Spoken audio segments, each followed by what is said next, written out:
the major identifier now is the online Toronto accent. That is what everyone cites immediately. Oh, you're from Toronto? Yo, Crody. Like, that's almost verbatim what they will say.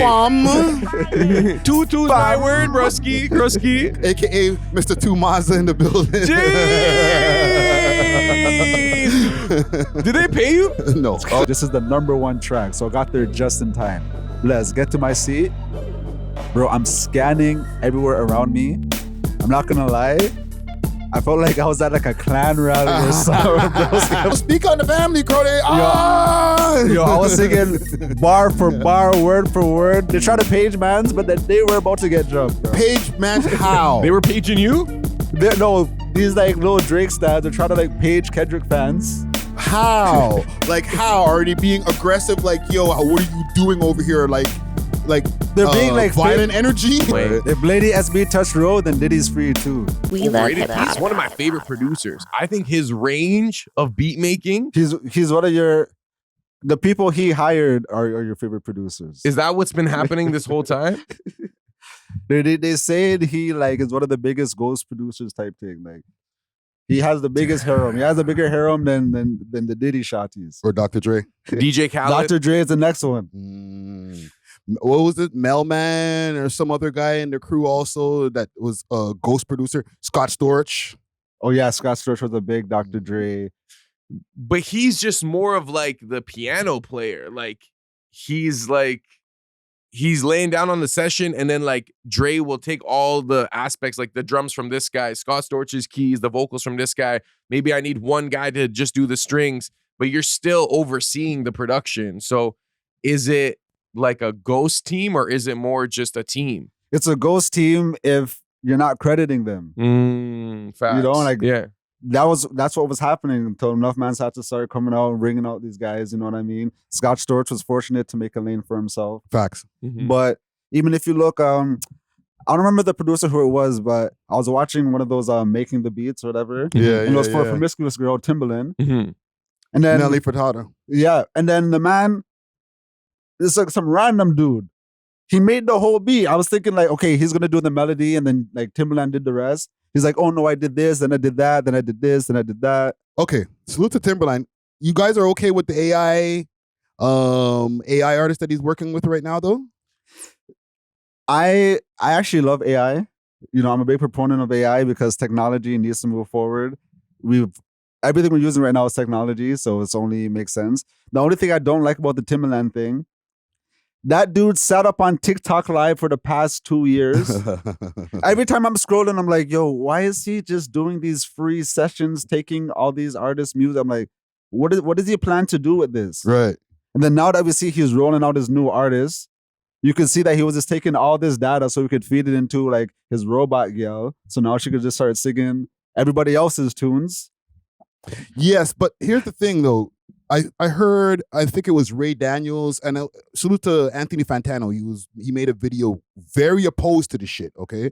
And he was saying, he pulled up a clip from Ray Daniels saying, well, listen, man, they don't talk back. And, you know, we don't got to worry about this, and they're not late to the studio, and da-da-da-da. And it's like, is that the reason that you guys want to bring AI into the game just because AI don't talk back and doesn't have an attitude? Like, come on, bro. Yeah, I think they've kind of decided that this is an ethical form of slavery. When it's AI, it's like, yo, they'll do whatever you want. You can program them. Like, they're not going to have their own emotions. But Timbaland was just gathering data from local artists, and then now he's having his own AI artist. Is that what I hear? Because I didn't really understand the whole situation. Yeah, that's literally what it is. Yo, make sure we do not support whatever AI artist this is, or are we even gonna know it's AI?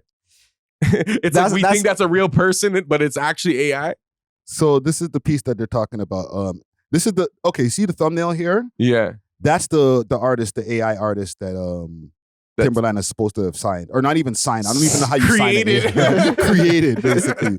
Right? That's a real created player. But remember, they had that before FN Mecca. Yeah, but then they got canceled. Yeah, because he had racial undertones. Yeah, and he was like in jail and all that. And they were trying to say, so were you trying to stereotype black people? Yeah, but wait, we're saying he. This is not a person, right? This is an AI. it. Like, how are we canceling like a code? That is true, because then ethics do come into play in the sense of like, what do they have rights? Do they have anything? Like, who controls? I don't know. It just gets weird. Well, this is why Ray Daniels and I think Timbaland has the same sentiment that they're creating these characters or whatever because they don't have to worry about signing them. They don't have to split the profits when it comes to the song. So think about it. You have the producer cut. You have what else that needs to get cut in? Songwriters. So if the song's written by AI and the artist is AI, then the only person who needs to get paid is the producer and the record company. No, that is true. And like I said, I'm not completely opposed to it because you're not opposed to cutting out actual real artists and record companies getting the bulk of the money and the producers. Who's cutting you guys out? You make your own. You're an artist, right? Make your own tracks. You don't need.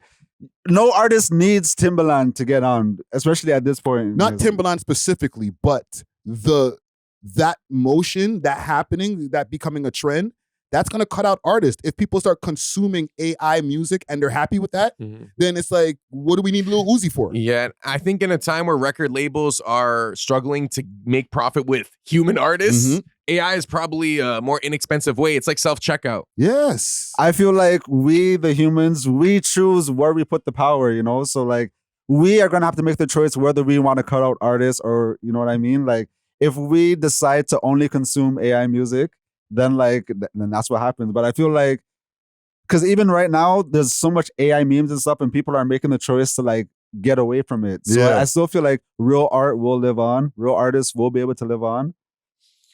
My concern is that if you are a child, I don't think you develop the capacities to distinguish between AI and reality. I was just thinking the same thing. I seen this AI video of a Somali auntie like skydiving and like saying stuff. If I was a kid, I would think that's real. Like, I only know that's not real because I'm at this age and I've seen AI develop. And you can inch into music, pause with the other music, just mix it in. And sooner or later, people won't be able to tell the difference. And for the last 8 months, you were listening to an AR artist song that is your favorite song. No, they're saying that the Playboy Cardi Weekend song, Rather Lie, they're saying Playboy Cardi's part is AI. Kanye's already did it for his last album. Yeah, I know it's fire. But like I said, I think technology is only going to move forward. Like, humans, we always reject the technology until we realize that it was better. When the cars first came, people were still on their horses until the cars was dusting them, and they're like, all right, cars aren't that bad after all, you know? I hear that argument a lot in these new videos about this AI artist specifically, saying, well, once upon a time we were using CDs and then we had to get used to streaming, but so this is no different. I hear that, but I feel like it's a little bit different when you start eliminating humans making the music. Yeah, I don't think all innovation is good, especially when it takes away from the human experience. Like, this is going to increase certain people's pockets and stuff, but the majority I just want to say, because you said humans aren't making the music, I feel like humans still are making the music if they're programming the AI to an extent. Especially for me as a man who cannot sing, if I can now like make my own AI yell to sing all my hooks, bro, that's me as an artist using this technology to move forward. You know what I mean? Like, I feel like if all artists just kind of throw in the white towel, then or just put their head in the sand, then that's not a way to deal with it either. You know? But I think a real artist has that human element. What I think this is doing is making artistry super accessible to the point where you could have zero lick of talent, not even an inclination, but your AI could be charting #1 and because AI you got learning the software or whatever. Keep in mind, AI is a learning tool, right? So it learns to get better at making music. So it might be all right, have some so-so raps in the beginning, and then 5 years later, it develops like Nas level lyricism. Like, what the hell? But what I think is like with artistry, right? The reason why people become fans is because there's something about that artist that is like an ideal to them, right? Facts. Can we see an ideal in an AI artist that isn't a real human? So yeah, they could represent all these like ideals or philosophies or whatever, but like that's not a real person. It's like, well, I relate to their story. Like, I was what story? But video game characters, people resonate with video game characters. What's the difference? There's a story that's they could flesh out a story for them. Yeah, no, because I seen Yeah. something on Grand Theft Auto yesterday, and like the lore of it, and the characters that were doing the voiceovers and stuff like that. But the characters themselves on the screen, a lot of people were very connected to certain characters in Grand Theft Auto. Mhm. But again, there's also people doing the voiceovers. It's not completely computer generated. What I think could happen, because with video games, that whole reality is a video game, right? Yeah. But with mixed reality, right? If we're able to interact with this AI world where this is the #1 artist and she's chilling with me in the AI world, we're having a drink and like she's being her character, maybe that'll draw people to their music where it's like you could hang out with these AI avatars that are these celebrities. I could see that happening That's because wild. as you can see, they're heavily introducing the augmented reality. Where now all your glasses, you're going to be able to see all different hieroglyphics and all these next holograms and things. Yeah, You know what I meta mean? worlds. Meta worlds. So I do feel like they are going to try to introduce universes and then artists within those universes. Bro, as DJs, we're going on a spooky wormhole, right? I don't know. I'm excited for this. You're bro. embracing it. Yo, as DJs, imagine being able to spin in the next universe. Okay, I'm not at the club tonight. Join me in the digital world. We're gonna go to my virtual party. You got mans in Dubai turning up to your club type thing, you know? Like have some girl in Antigua pulling up. Yeah, No, I that's kinda feel you. fire still. I ain't gonna It would be lie. lit, but it almost feels like, don't you feel like it pales in comparison to if I actually performed in front of that many people? But I know what you mean. You could do like mythological universes and You're stuff. talking to someone who live streams on TikTok DJ sets and stuff, bro. So I kind of love the idea of having people all around the world tuning into what I got going on rather than just like the people in front of you. locally. You Yeah, know? no, I feel you. Yeah, No, for that, yeah, it's going to be crazy. It's going to be crazy. You could be like more than life size. You could be like 30 feet tall DJing and have like everyone down there and you're just like, yo. No, exactly. It would Yeah. be crazy. It's almost going to be like there's going to be no limits to reality because it's going to be augmented. So it's like whatever you can imagine is going to be. And I think that's crazy territory. We're going into a spooky place in the future, bro. 2035, there might be no DJs. Bro, 2035 is gonna be. I'm surprised they haven't replaced DJing already. As a DJ, if they would have done it, I feel like they would have replaced it by now. But I feel like it maybe almost increased the demand for it. I don't know, because you could easily just put on a playlist or a mix. Yes, a catered one. Yeah, It is getting so saturated. I do feel like it's gonna be easier to replace DJs because now all you have to do is like some stupid remix of like 2 songs that kind of go together, and then now you're a bad DJ. You're running the place. Yeah. So I feel like as soon as AI kind of gets on that, then yeah, we might be cooked, bro. but I feel like it's more the physical presence of the DJ that people want than obviously each DJ has their own skill set or whatever. Yes. But I can guarantee that in the future we can imagine where AI could be better like technical DJs than a real DJ. Like there's Yeah. like computer chess players that are like better than the best human player. You know what I'm saying? Yeah, and if you think about like how AI works, it's a learning tool again, right? So it can see what's making the crowd move and the BPMs of what's making the crowd move and what certain selections, and say, okay, the crowd wasn't moving for this. Auto select this, and this should make the crowd move from the statistical analysis and da. Negative response, transition immediately. Exactly. Last thing I want to say about the whole AI thing to all artists, DJs, singers, rappers, the best thing you could do is brand yourself, so that way you'll always be in demand. Facts. Me, I created a brand for myself, so even if like certain promoters don't want to book me or anything, I still get my weddings, my prom, my private bookings, and then they make sure I'm fed. Same with you, of course, same with the podcast. You created the brand We Love Hip Hop, where now man's like academics, anytime they want to refer to the Canadian source for hip hop, you're the #1 go-to, you know? So that's how we do. Take a note from his book, create your own brand, and you have to worry about no AI. That's fact. That's facts. Before we start, all right, that's a good pre-topic, but I have another pre-topic for us. Okay. Did Toronto lose its spark? And I'm glad I have 2 DJs to get the opinions of here, right? This is courtesy of Reddit, as usual. And I don't know who this thing is. I don't know. Maybe you guys might know. Y'all are outside more than me. You know what I'm saying? Let me just pull it up on the screen so we can see here. So this She looks like 30 girls I know. she has the Toronto Habisha look or whatever they call it. Toronto, don't you just feel like Toronto has become nothing? Like, I have no other words to describe. It just feels like it's just full of nothing. Like Toronto used to be like full of opportunity and like full of people and like cool places and like so much going on and stuff. And it's just like over the years it's been declining. Like, yeah, we already know, but now it feels like it's at zero. Like if you step out the side of the house and go anywhere, it's like kind of like cringy. Like there's no one in the city left. Like it's the same 5 people and then Same 5 people. nothing. Like literally nothing. And it's like really depressing. In the city, the only thing you think of is moving out of the city or leaving. It just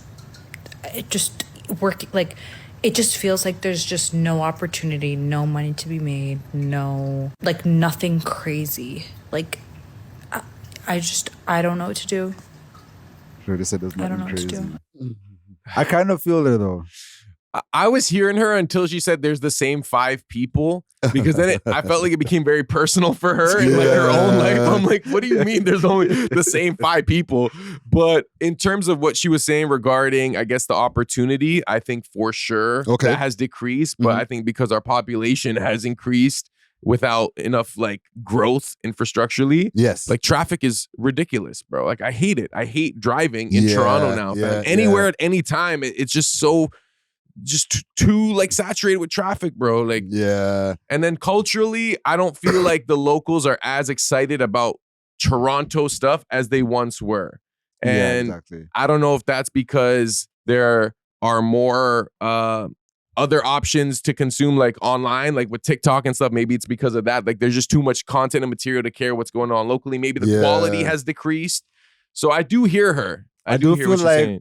The culture definitely diluted. You know, there's not many Toronto identifiers anymore. You know, like Toronto identifiers. Explain. Like we still have Caribana that's specific to Toronto. That's like, okay, that represents us. But I remember back in the day we would have like Much Music and like Rap City type things, like things that showed our culture that we could like claim as ours. You know, we don't really have many of those outlets anymore, you know? Unfortunately, the major identifier now is the online Toronto accent. That is what everyone cites immediately. Oh, you're from Toronto? Yo, Crody. Like, that's almost verbatim what they will say. Toot my word, broski. I hate it, bro. So she's made, points were made. Yes. Yeah, points were made. But how do you say we would counter this though? Like, how do you guys feel about the Toronto culture? Like, do you feel like, because I feel like when the Raptors won the chip, that was like the height of Toronto litness. Like Drake was at his peak, Raptors was at his peak. You know, we were moving, everything was lit. You had to come to Toronto. But now I feel like Toronto's not that sick anymore on the world stage, you know?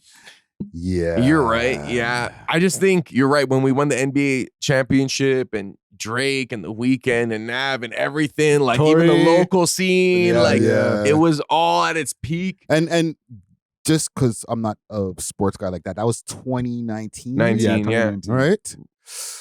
And then the pandemic happened and it was like, I don't know, everyone kind of reset from like the whole world kind of reset for that. So you said you guys made some good points, and at the same time, like it keeps on bringing me back to that time that I keep on saying that the Toronto scene has kind of went down from, which is technically around 2019 was the peak, right? Yeah. Did everybody else recover though? Because the pandemic happened, obviously. We can use that as an excuse. I'll call it. Has other scenes, Atlanta, all these other places, have they recovered post-pandemic type shit? Yeah, I guess they have. But actually, I don't know, man. Maybe music hasn't recovered since then, even. I think London has done a good job post-pandemic representing themselves. You know, I've seen a lot of London representation, whether it be Central C with the rap, DJ AG with the whole DJ thing. Like, facts. I'd say dancehall, like Jamaica has done a phenomenal job since the pandemic. We can say that word on YouTube now, right? Yeah, I think so. I think we're good now with that. I think they found out the truth, and now we're allowed to say whatever we want to say. Shut up, Big T. He lacks the regulation. Yeah. But yeah, okay, where else? I think LA went down post. Careful. Other than Kendrick and Dochi's not even from LA, but Kendrick is like the only one. Kendrick and Tyler. But I don't think the whole LA scene is like outside of LA. Recover. Yeah, I don't. Especially like when it comes to movies and stuff, like a lot of productions have moved from it because it became too woke. You know, so yeah, I'd say, and then of course Toronto didn't really get back up there. Yeah, but you know, regarding your question about like how do we feel about the Toronto culture, I feel like right now we're amidst like either like a new wave of Toronto culture or like a transition because like I'm surrounded by so many content creators, like you know what we're like we're filming these things and stuff, so it's like it's creating like a new type of Toronto that because I feel like everyone's kind of over what we already had. Yeah. Because we already experienced the peak of it and it never recovered. So it's like, all right, well, that's done. What's next? What's the next Toronto thing to get hyped about? And I think it's going to be content. I think it's going to be GTA Flow out soon. You know what I'm saying? I do think it's going to be more Pop the Balloons or Real Backers of the Sixth Season 2 or other shows. Like, if we can have like a bunch of those in circulation as the same way we had all these Toronto rappers dropping at the same time from different ends. Every week there was multiple songs and they were all slappers. You know what I'm saying? Facts. Last question as far as like, you know, before we get to the thing. Because you were mentioning like content creators and stuff like that. Is there a new generation of content creators that we have in the scene? And if so, who are they? Absolutely. There's this, this guy, his name's SK, Smoke Ash. I interviewed him. So he's that, up there. that generate LeBron Smith or whatever. Yeah, LeBron's, who's that you that went to Streamer University? Kishka? Almighty Kishka. Yeah. I'd say he's in that crop as K well. Showtime also. Yeah, exactly. You know, he already made new it though. gen, but like he's not. He's one of the vets of the new gen.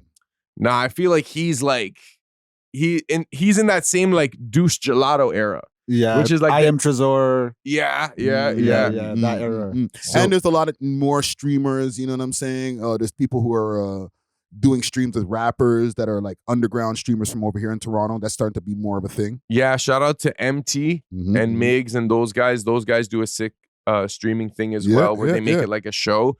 I like, do you guys be watching Twitch a lot? Because like I hate the ads, bro. Like Twitch is the worst with advertisements. I watch Twitch when there's something specific happening. Like, yes.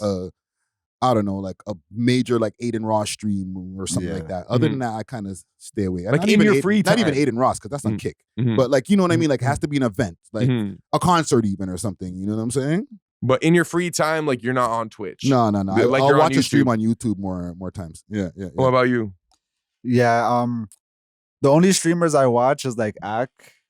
And like I watch Kai when he does something major, you know, but I never use Kick. I never use Twitch because there's way too many ads and stuff. You know, like, yeah. There's people that like for instance, Streamer University on TikTok. There's so many people like streaming the stream type thing, you know. So like you could just watch it that way and get no ads and stuff. But I do see certain like Toronto creators, they be trying to do the Twitch thing and they be having like one person in there. And I be feeling kind of bad for them because, they be going on like the chat's lit. You know what I mean? Hey, yo, chat, should I eat the bowl or not? And then they be waiting for the comment, no comments. All right, I'm going to do it. Just one comment flows across, finally 10 minutes later, do it. Yo, bro. And you know, that's kind of why I brought that up, because I don't think like we have a culture of like, yo, go on Twitch, right? It's YouTube, you know what I'm saying? Or Twitter. Like you're more likely to type that. Cause like I feel like Twitch on the phone isn't that lit for some reason. Cause like, I don't know, the interface isn't there. So you're gonna have to use your computer. And then when you're on your computer, you're probably gonna look up like different websites before you look up Twitch. It's not only that though, dog. We don't have the streaming culture here in Toronto yet. Like the audience isn't used to watching Toronto streamers. Because when I was on Cribba stream the other day, people were complaining about the ads.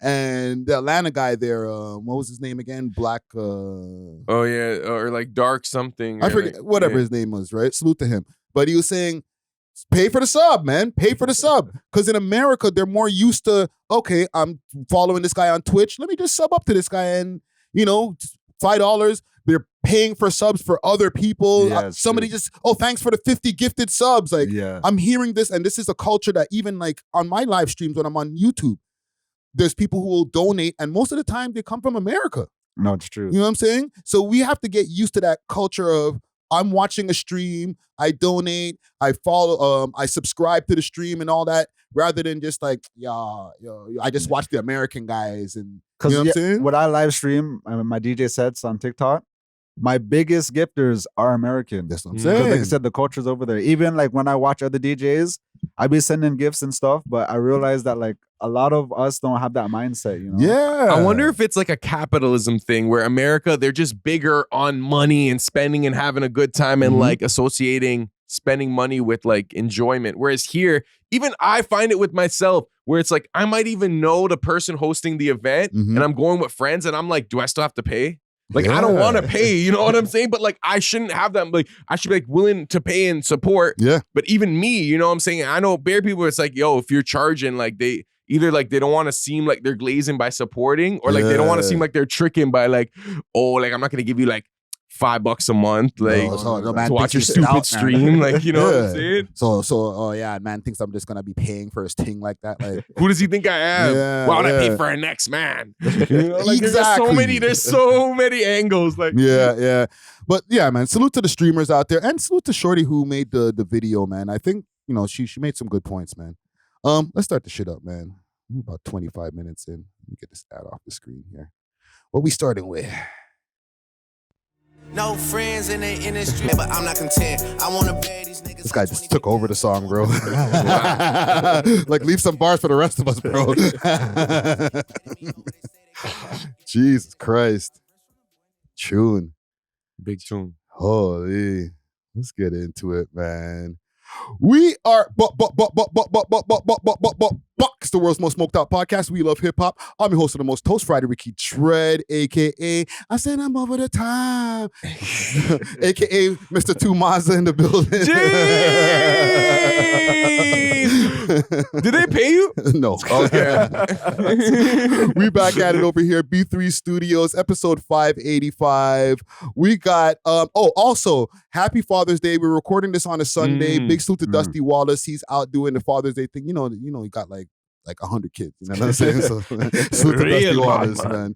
Right? But we got back in the building the Pop the Balloon specialist. Mud. The man who's behind the scenes and in front of the scenes. Mud. Okay, he might be taking your request at the next wedding. I might.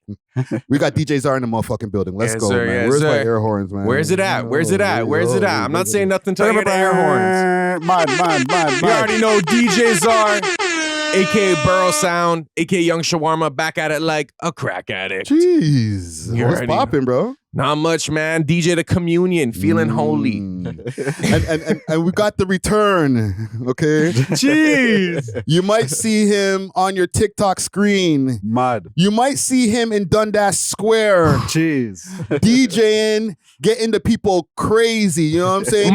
He got the Punjabis out there going mad right now. Modest. DJ Natural Wave in the motherfucking building. Let's go, man. Thank you for having me. Welcome back, bro. Always a pleasure coming through. Yeah, man. The return. The return, man. People been in the comments. Yo, I like that dude there with the shade. Yo, bring him back still. You know what I'm saying? Enough respect. No. Welcome back, man.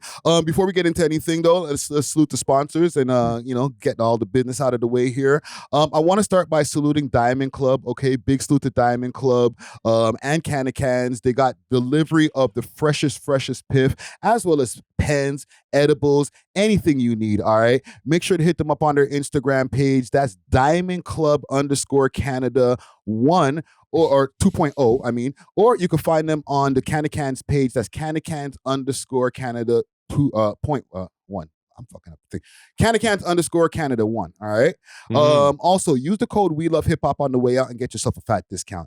If you want to get any piff and you're in Ottawa, okay, you got to hit up my people at Only Loud, all right? Only Loud has their own blend as well as a whole bunch of different legacy blends under their umbrella. They got same-day delivery in Ottawa as well as same-day delivery in the GTA.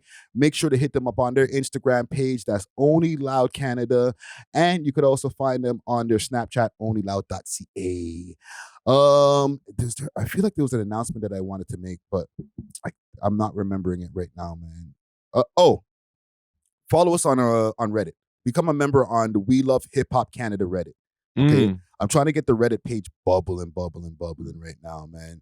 I mentioned it a couple of times before. It's a source for all Canada. So like you can be in Newfoundland and you want have some bars, post it on the Reddit. You know what I'm saying? Salute to Torontologist. I'll even say salute to Torontology. But those pages are just all Toronto associated. You know what I'm saying? You post something that's not Toronto related, and they'll be like, "Why are you even posting this here?" Yeah, they burn you out. Yeah, so like we need a page that at least somebody in Vancouver can post, and I have different flares for different things. So if you're a Vancouver rapper, put your shit under Vancouver rap. If you're a man from Ottawa, put it under Ottawa rap. You know what I'm saying? If you have some high level fuckery that you want to talk about, put it under that flair, high level fuckery. You know what I'm saying? Like, we got everything you need over there. So make sure to check that out. Join the Reddit. Yeah. Before we get into stuff though, how y'all doing? How's y'all weeks been? Anything productive been going on? Yeah, I mean, this was the week I released the Pop the Balloon. Yes. My life's work. I'm very, very happy with this video. Yeah. Sitting on a whopping 2.7K right now. I don't want to talk about it too much. Big deal. No, listen, run that up, man. Run that up, man. Please, man, because I DJs are did an amazing job on that. I appreciate it. You know what I'm saying? And the production quality on that is way better than a lot of other shit that I see on YouTube that got more views, man. So run that up, man. Yeah, man. But even with the views, like, I didn't expect it to go crazy, but I'm just happy with the video itself. I'm like, okay, I can be happy with this video. It was funny. It was entertaining. People are hitting me up about it. They're trying to do a next one. So I'm trying to do a next one too. However, I do need sponsors. And I don't need clothes or kush. I need dollars, all right? But you're gonna get an ad placement. But besides that, just been doing gigs, and I can't lie, I've been outside. This summer's kind of been an outside summer, and I need to chill out a little bit because I don't really drink in my normal life too much, but when I go out, I do, and I've been going out bare, so it's just like I'm at the age where it's like I feel it the next day for real. Yeah, them hangover days. Yeah, but outside 2025. What you been saying, Natural? Yeah, I've been outside as well. Like, you guys are the outside boys, man. Back outside, boys. The weather has finally been good in Toronto. It's been like bipolar for the longest time. So we finally got some consistent heat. So I just been like on a bender for real. Pause. I've been monitoring the alcohol pretty good, but the last time I went out, I was with 2 shotties. We got a bottle, and then they just kept, shot. Bro, by the time I woke up, it was Yak City, bro. Damn. Yak City trick. Yak City trick. Bro, it felt so bad, but also felt so good just to get it out my system. I ordered a red pea soup, and that got me right. Then I was ready to go out again. Yeah, man. Just if I can just go back 20 years to be all time, man. Back when I was outside, man. Okay, when you were around like 29, 30, right? What was Friday Ricky Dread like when he was outside? Like, did you have the dreads for real them times? No, at that point I'd already cut off the dreads. Okay. But I was definitely outside. Like, ask the people who know me from them times. I was outside. I was in the after hours. 6 nights a week, maybe I'll take 1 night off. That's I was crazy. Outside, bro. I couldn't, as the old head said, I couldn't find my yard. I couldn't find my house. the most nights I did a week was probably like 4. There was a point in time, even like a little bit before like my late 20s, when I had a shift. I would go to, because I was also hustling in these places, right? So I would have a shift from Tuesday to Sunday going out and make sure to go to certain places so I can party and make my money. But it was like work, bro. It was like every night you're going to a different place and you're trying to make a certain amount of money before you leave, and maybe squeeze a ting out of the place at the same time. And yeah, man, that was like a lifestyle, but kind of like a job. Holy, 6 Yeah. nights a week is crazy. Yeah. I don't think I could do that right now. That was the Friday times, was bro. hustling. Every day Yeah. was Friday. I guess Basically. I guess yeah, when it's like work, I guess you got like it doesn't really feel like you're like enjoying yourself partying. You're enjoying yourself because you're always in a jam, and I used to drink in them times, right? Okay, yeah, You know what I'm saying? But at the same time, like, bro, like, I'm not even including strip clubs. So there's multiple venues that mans used to be in back in the days, like regular and strip clubs, you know, for work. Because when you're a hustler, like, and the hustlers know, right?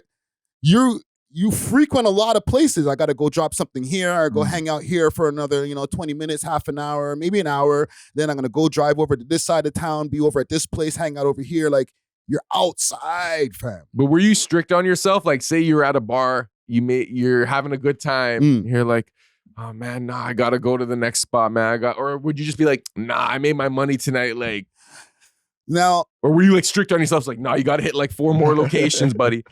I was different, bro. I used to go to places, like I used to be in the strip clubs that I was hustling in, drinking coffee. Like drinking coffee in the white cup, drinking coffee sitting there. You know what I'm saying? A girl asked me, "Oh, you want to dance? No, I'll get you a drink because I'm not buying no drinks for myself right now. When I get home, then I'm gonna get sloshed." But when I was on the road, I wasn't really drinking like from venue to venue. Oh, you know what I'm saying? Okay. Now, if I'm like running around doing like the managing thing when I was managing artists, then we have to go from venue to venue to venue too. After the work is done, then you get sloshed at the same bar that you're at. So if you're always at a bar, you're gonna get a drink in you. So, you know what I'm saying? Trust me. True. But those are the days. But we got everything out of the way. Formalities. Let's get into our topics. We got a long list of topics here, and some of these topics run into each other. Definitely, we have to start with this Kendrick Lamar concert 2 days in a row. Boy. Discover Cans, where quality meets innovation. With over 24 premium strains, each carefully sealed in our signature cans for maximum freshness. We're redefining the cannabis experience. Trusted Canada-wide for consistency and reliability. We deliver the product you deserve. Elevate your expectations and explore the difference with Cans. You can find Cans on Instagram at @Cans_Canada, or you can find them on the Diamond Club page, DiamondClub_Ontario. Make sure to use the code WeLoveHipHop on the way out and get yourself a little discount. Salute to the sponsors. Cheers. And like I said, I've been outside. Really outside. So hold on. Just for some context, DJ Natural, this guy right here, he was in the building in attendance. Did you go 2 nights? No, this night 1. Okay, I was about to say this bro, night 1. Pockets is deep. So okay, I wanted to do 2 nights because I was watching Axe stream. It is like, oh, the weekend's gonna pop out, blah, blah, blah. And I wanted to see the weekends though. So I went night 1 and then the weekend didn't come out. So like, okay, then maybe it's gonna come for night 2. Yeah. But I'm glad I didn't do it because I don't think any special guests. So give us an experience of what was going on inside of the venue. Specifically, so 2-part question. Yeah. 1, just give us a general of the experience itself, and how many Americans were in the building. Okay. Okay, so I have to start a little bit before the event. Right. Because I was kind of on the fence on whether if I wanted to go, but then like everyone was talking about, oh, the tickets are going to be cheap. The tickets are going to be cheap. So that I went on Ticketmaster. Yo, them tickets were not cheap, bro. I went on StubHub. I went, every website you could think of. Them tickets was not cheap, bro. What was the average price? Okay, I was in like the upper level. And like normally I do not do upper level. Like when I went to the Cartel show in Jamaica, we were right up front and center. But bro, for the upper level, it was like $2. Holy shit, man. It was like $169, I believe. And then like including taxes or whatever. But then they add some different fees. So it comes to like $180, something like that. Okay, regardless, $2 for the tickets. And then you're up there. I get to the stadium. I was a little bit late, but I wasn't really trying to hear Mustard set anyways, so we were good. Bro, as soon as I get inside, whoa. Oh, yesterday somebody whacked out my mural. And this is, okay, right when I got there, Kendrick just got on stage. This is the #1 track, so I got there just in time. Let's get to my seat. Bro, I'm scanning everywhere around me. I'm not gonna lie.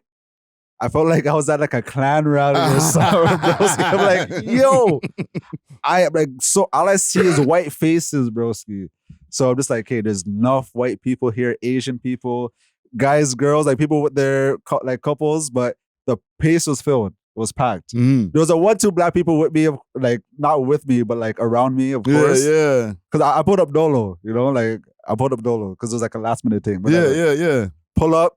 There's like a one black thing behind me, but I'm not gonna lie, that's the only black person I see around me. Really, bro? Was it really that not bad, but like that lacking of melanin in the building, bro? Like, yeah, I would say for like every 20, like one black person for every like 20 non-black persons. Did you guys have that mutual acknowledgement where you're like, yo, we're the only two black people we here? did.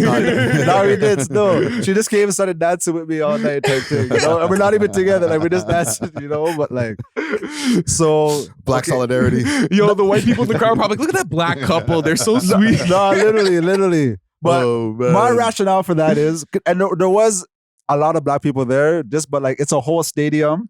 And I know how black people are, you know what I mean? Yeah. Black people seen them ticket prices and they said, yo, Kendrick, we love you, bro, but we're not paying $2. So I can only imagine how much the ground level costs, you know what I mean? Yeah. And LeBron was on the ground, apparently. That was actually LeBron. I seen that video, but I'm like, I don't know if that was LeBron. There was video of LeBron here in Toronto dancing around, going crazy. That was actually him, eh? Yeah. Okay, so, all right. So Kendrick's performing. The crowd is reacting, you know what I mean? Like we're going off. Everything's good. At first, I thought people would more so be there for SZA rather than Kendrick. But I will say when SZA came on, that's when the energy went down a little bit. Interesting. And I thought it would be the opposite. But I did notice like there was enough couples around me. So like as soon as SZA came on, that's when like the white guy they start sitting back in their chair. Yeah. Then their shorties are trying to.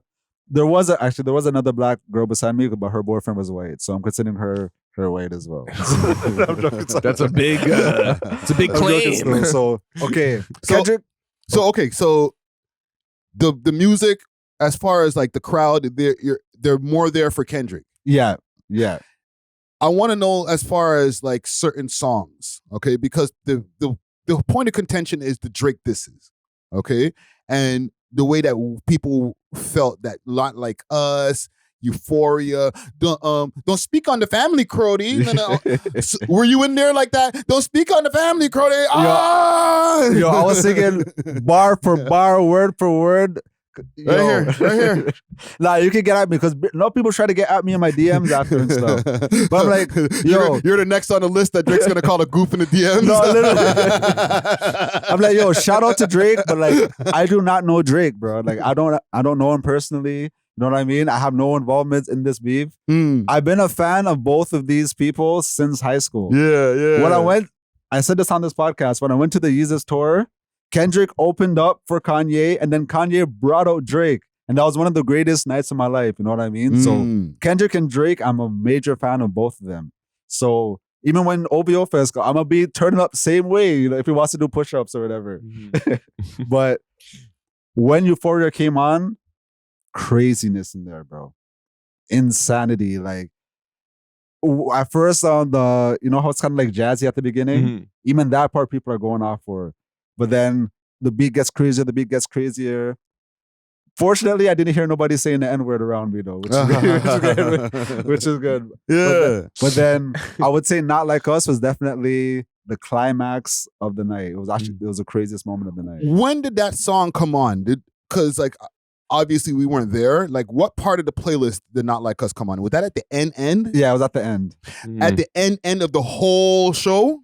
Not the direct end, but I would say, okay, it was like Act 1, where he just did like, he didn't do any diss tracks, I don't think. He just did like King Kunta and them type of tracks. He did that Whacked Out Murals, but I'm not sure if that's considered a diss track. No, well, there's a Lil Wayne kind of diss in there, exactly. But not really. And then SZA comes out for a bit, and then when he comes out again, that's when he comes out with the Euphoria, blah, blah, blah.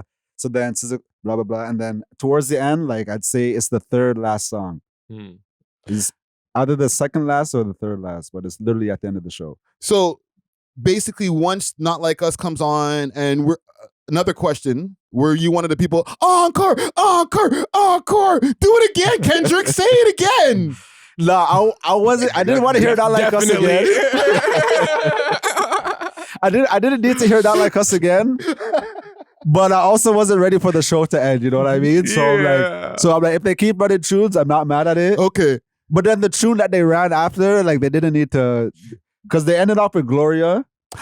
Oh, see, that was my question because I'm like, Not Like Us plays now. Are people like starting to filter out the venue, or they're like, one more song? Nah, I'm not, people were going out for the encore. Like the man's standing there like God.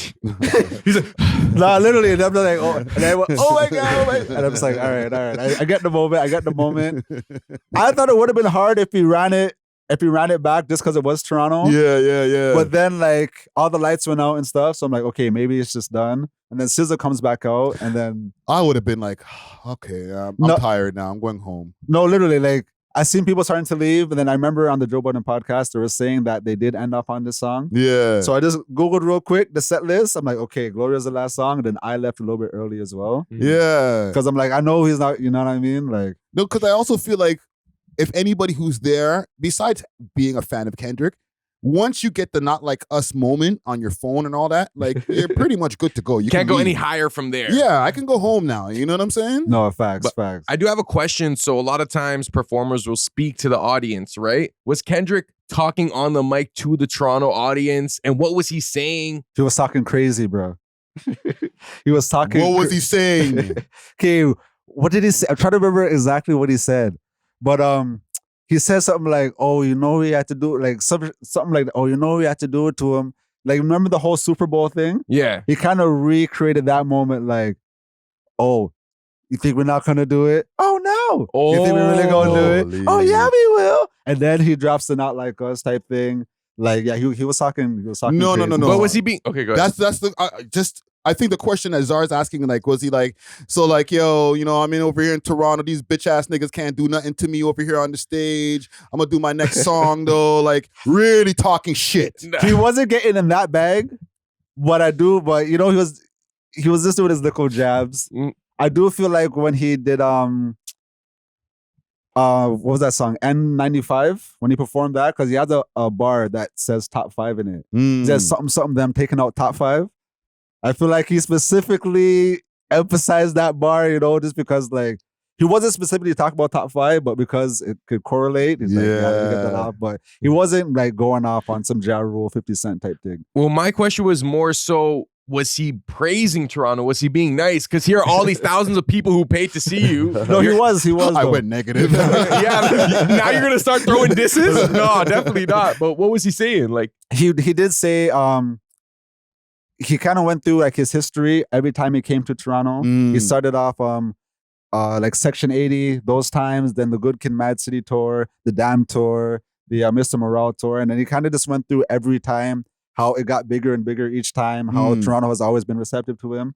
So like he did show love that way. So. Okay. So there was a few things that happened surrounding this, right? I did a news story that I dropped a couple of days ago from people when people are seeing this. But part of that news story was the events around it. Okay, so I'll show you this. Not even cut everything off. Mom bought everything. He's a bitch. Lock off everything. Okay, so that happened. I'm going to show you another clip here because that's top 5 for the people who are listening in the listening audience. That was top 5 at the Nobu Hotel trying to get in. People are trying to tell me that what I reported on him going home night 1 back to New York and then coming back, that might be false too. I heard that from academics and from Joe Budden.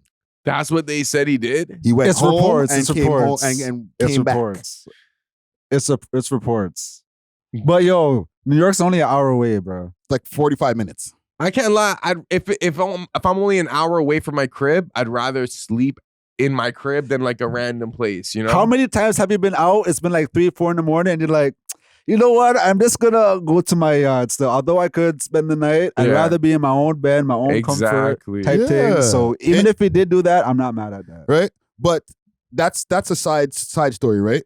Now, that whole thing with 5 being over at Inobu, there was responses also because these mans were in town talking crazy, pulling up on blocks, outside all weekend. There was a video of Mustard, or like a picture of Mustard ordering from New Ho King. Yeah, I saw that. Yeah. Right? He didn't go inside, I don't think, man. I think he just ordered the food on Uber Eats or something, bro. Right? But one man who did go inside hit a J3. All right?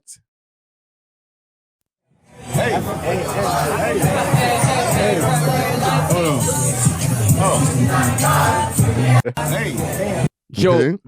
they're treating this like a pilgrimage to Mecca. Like this is their Hajj. Like you go outside New Ho King and play some Kendrick. Oh, no. man. Salute to New Ho King, the real winners, man. I do want to say Real talk. the Drake stands did go outside this weekend. Bro. Yes. Because Yes. I was a little hungry before the Kendrick show. So I wanted to grab a slice of pizza before I went in. I was hoping you guys would be out there serenading us with Drake's lovely music before we went inside for the real show. But when I pulled up, I probably seen like 3 of them bros. They tried to page mans, but they were about to get jumped, bro. Page man, how? They were paging you? No, these like little Drake stands are trying to like page Kendrick fans. How? Like how? Are they being aggressive? Like, yo, what are you doing over here? Like They're being like violent energy? fake aggressive, like content aggressive, where they have their phones out type thing.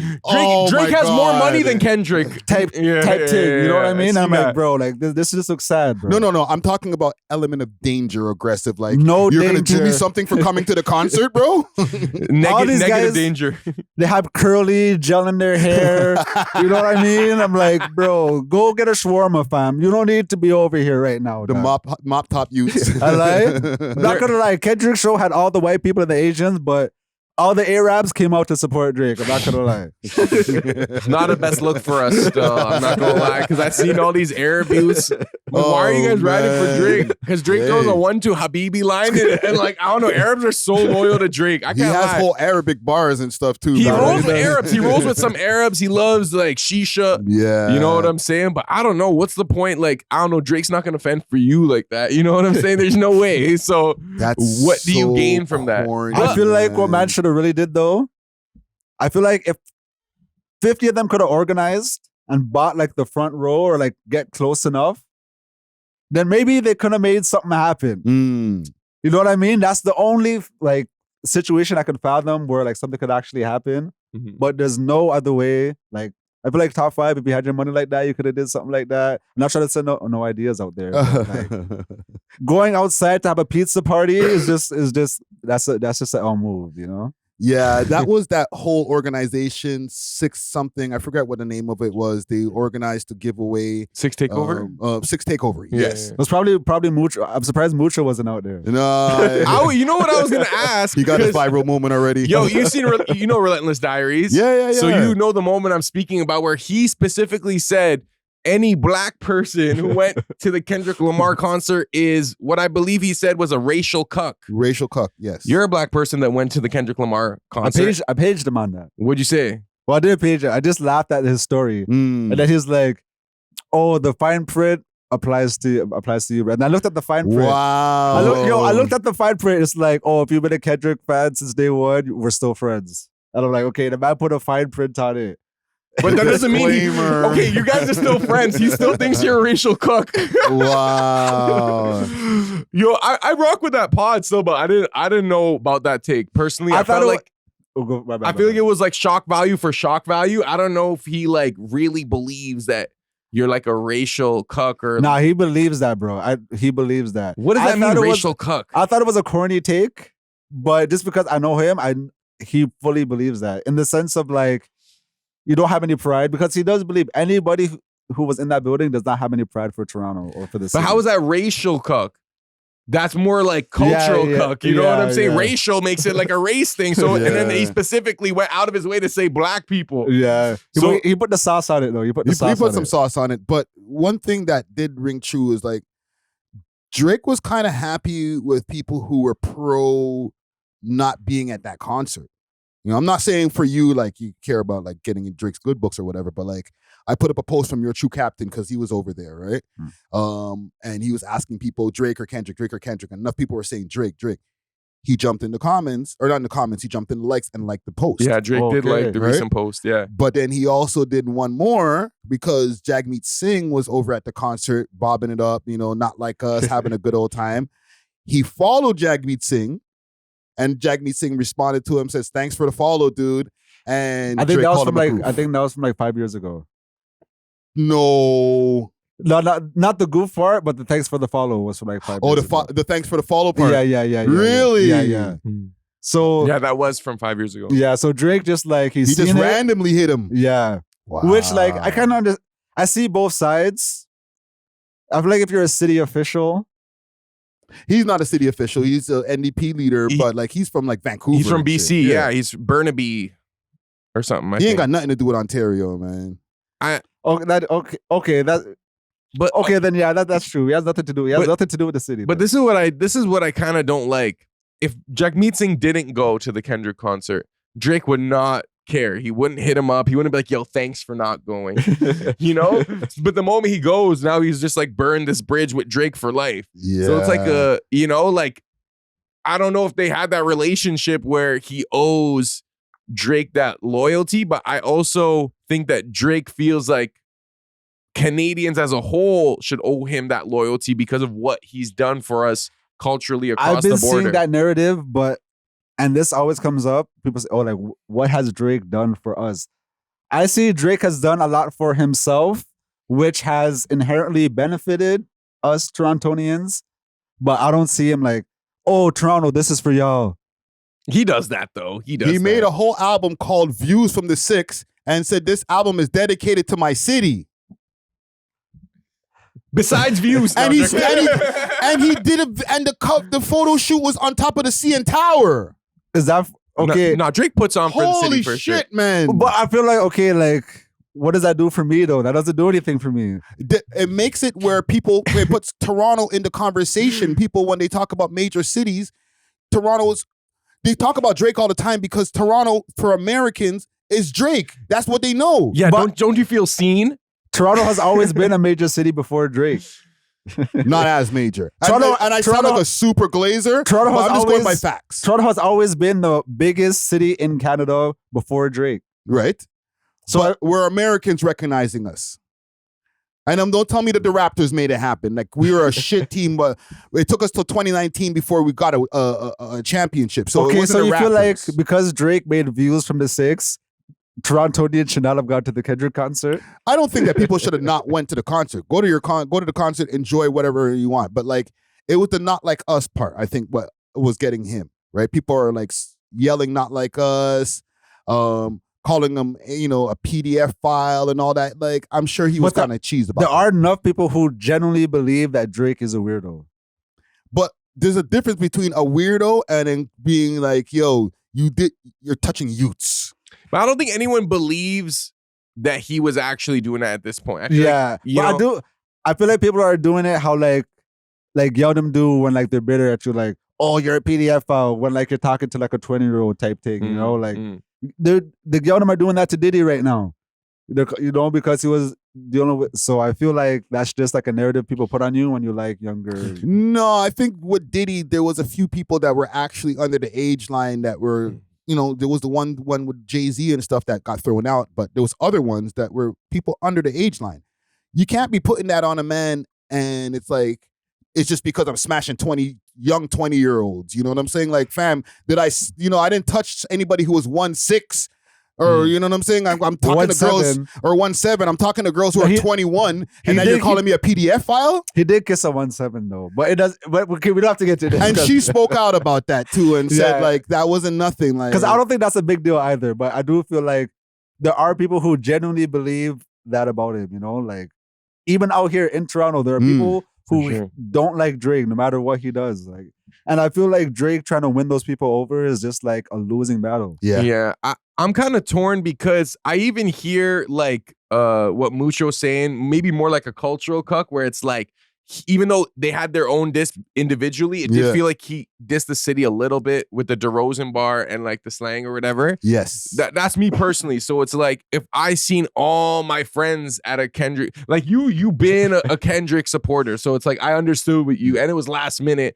and you're saying you want to see The Weeknd. I know you want to see Kendrick though, but I definitely want to see Kendrick. yeah. So, but you know what I'm saying? It would feel weird to me, but at the same time, how much loyalty do we owe to someone who hasn't done anything for us as individuals? Like if Drake, like, let's say like Drake helped my mom carry groceries up the stairs or something, then I'd feel like, okay, like there's a sense of loyalty, like in a literal sense, you know what I'm saying?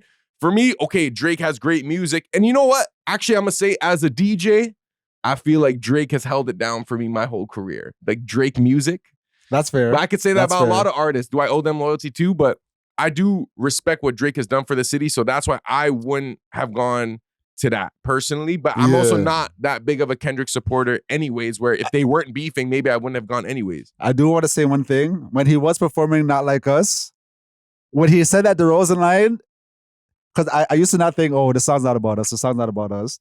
But when he said that DeRozan line, it did like sting a little. Y'all didn't deserve him neither. No, literally. Because And, he's on and stage listen, for the saying, audience, not to interrupt you, but for the audience out there who's gonna be like, he was talking about OVO. He's talking about OVO with DeRozan. Y'all, No, like, exactly. come on, man. He's Toronto talking about Raptors. Toronto. And by the way, getting rid of DeRozan was the best thing we ever No, did. facts. We won a ring right Facts. after. So like, Facts. Kendrick, you can have DeRozan still. Like, Yeah. bro's doing a bunch of 360 layups. We were never gonna win a ring with this guy. No, because people will try to make all kind of excuses like, no, he was talking about OVO when he's saying, you know, y'all. Like, nah, bro. You're talking about a basketball player. Oh, well, you know, because him and Drake were close.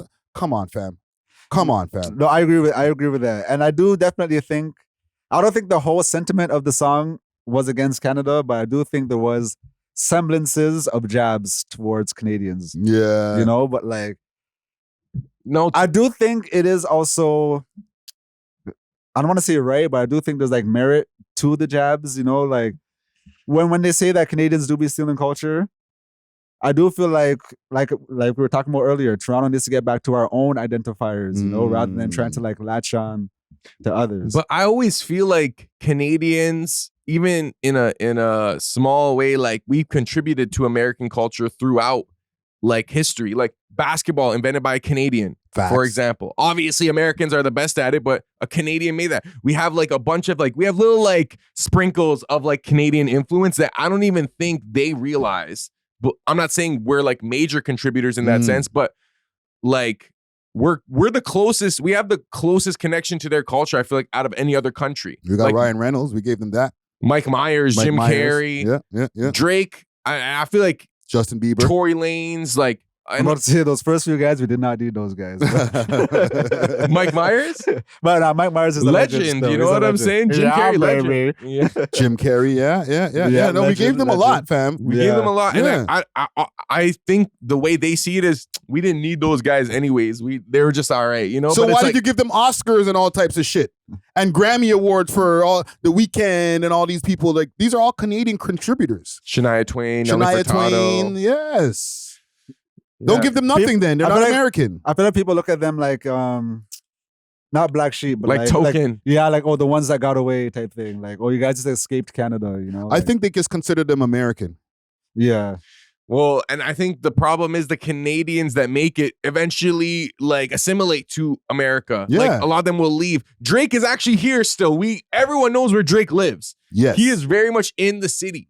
To an Yeah, extent. but he started off his career more assimilated to American I was about culture, to say that. and then Houston, started to Atlanta, seep. Houston, Atlanta, Atlanta, Vegas. type, Houston, you Atlanta, know? Like, Vegas. This guy yeah. combined all three that stuff. Right? He did all of that first until everybody got used to him, and then he started saying ting and wagwan. Yeah. Like it was post, and I know exactly the timeline. It was post Nothing Was the Same. Right? That's when he was like, okay, they like me. I'm kind of locked in. Now I can just do a hey ting. Wagwan. Like, But that's a better approach than like, let's say Cardinal Official came out the gate like, yo, in Yes. Toronto we say this, like, and then it was just too. yeah, they were like, who's the Jamaican guy? They weren't saying who's the Toronto guy. They were like, who's the Jamaican guy? Right? So, but yeah, listen, salute to Kendrick Lamar. Okay, great concert. I guess Amazing show. Right? I'm glad everything went down safely. You know And what I'm yes, saying? SZA was not lip singing. She was singing. She was singing. I heard her voice live. It was Okay, dope. There's a few things that did still happen around there, right? Let's with this guy Top5. Okay, he has a stream that should be already have done at this point because it's supposed to be happening today while we're filming. But he hollered at academics when he was looking around for. And he got back in the booth. Five's back in the booth? Yeah. I'll put it on the screen for the people to see. This is a post of him. It says, "I'm trying to make 10 million off rapping. Here we go." But he did put the laughing emoji, so I don't know if he's being serious. This could be an old picture. We don't know. That also can be true, right? But where's the link that I had here? Because I don't know. We can't really give any play-by-play on the live stream because the live stream's actually happening later on. So I don't know. Maybe I'll cut in a piece of the episode. But he explained to academics why you couldn't get into the Kendrick Lamar show last night. Certain rapper has 50 undercover cops with him. Wait. Hold on. Let me make sure everybody. Wait, hold on. What's going on right now? You said a certain rapper.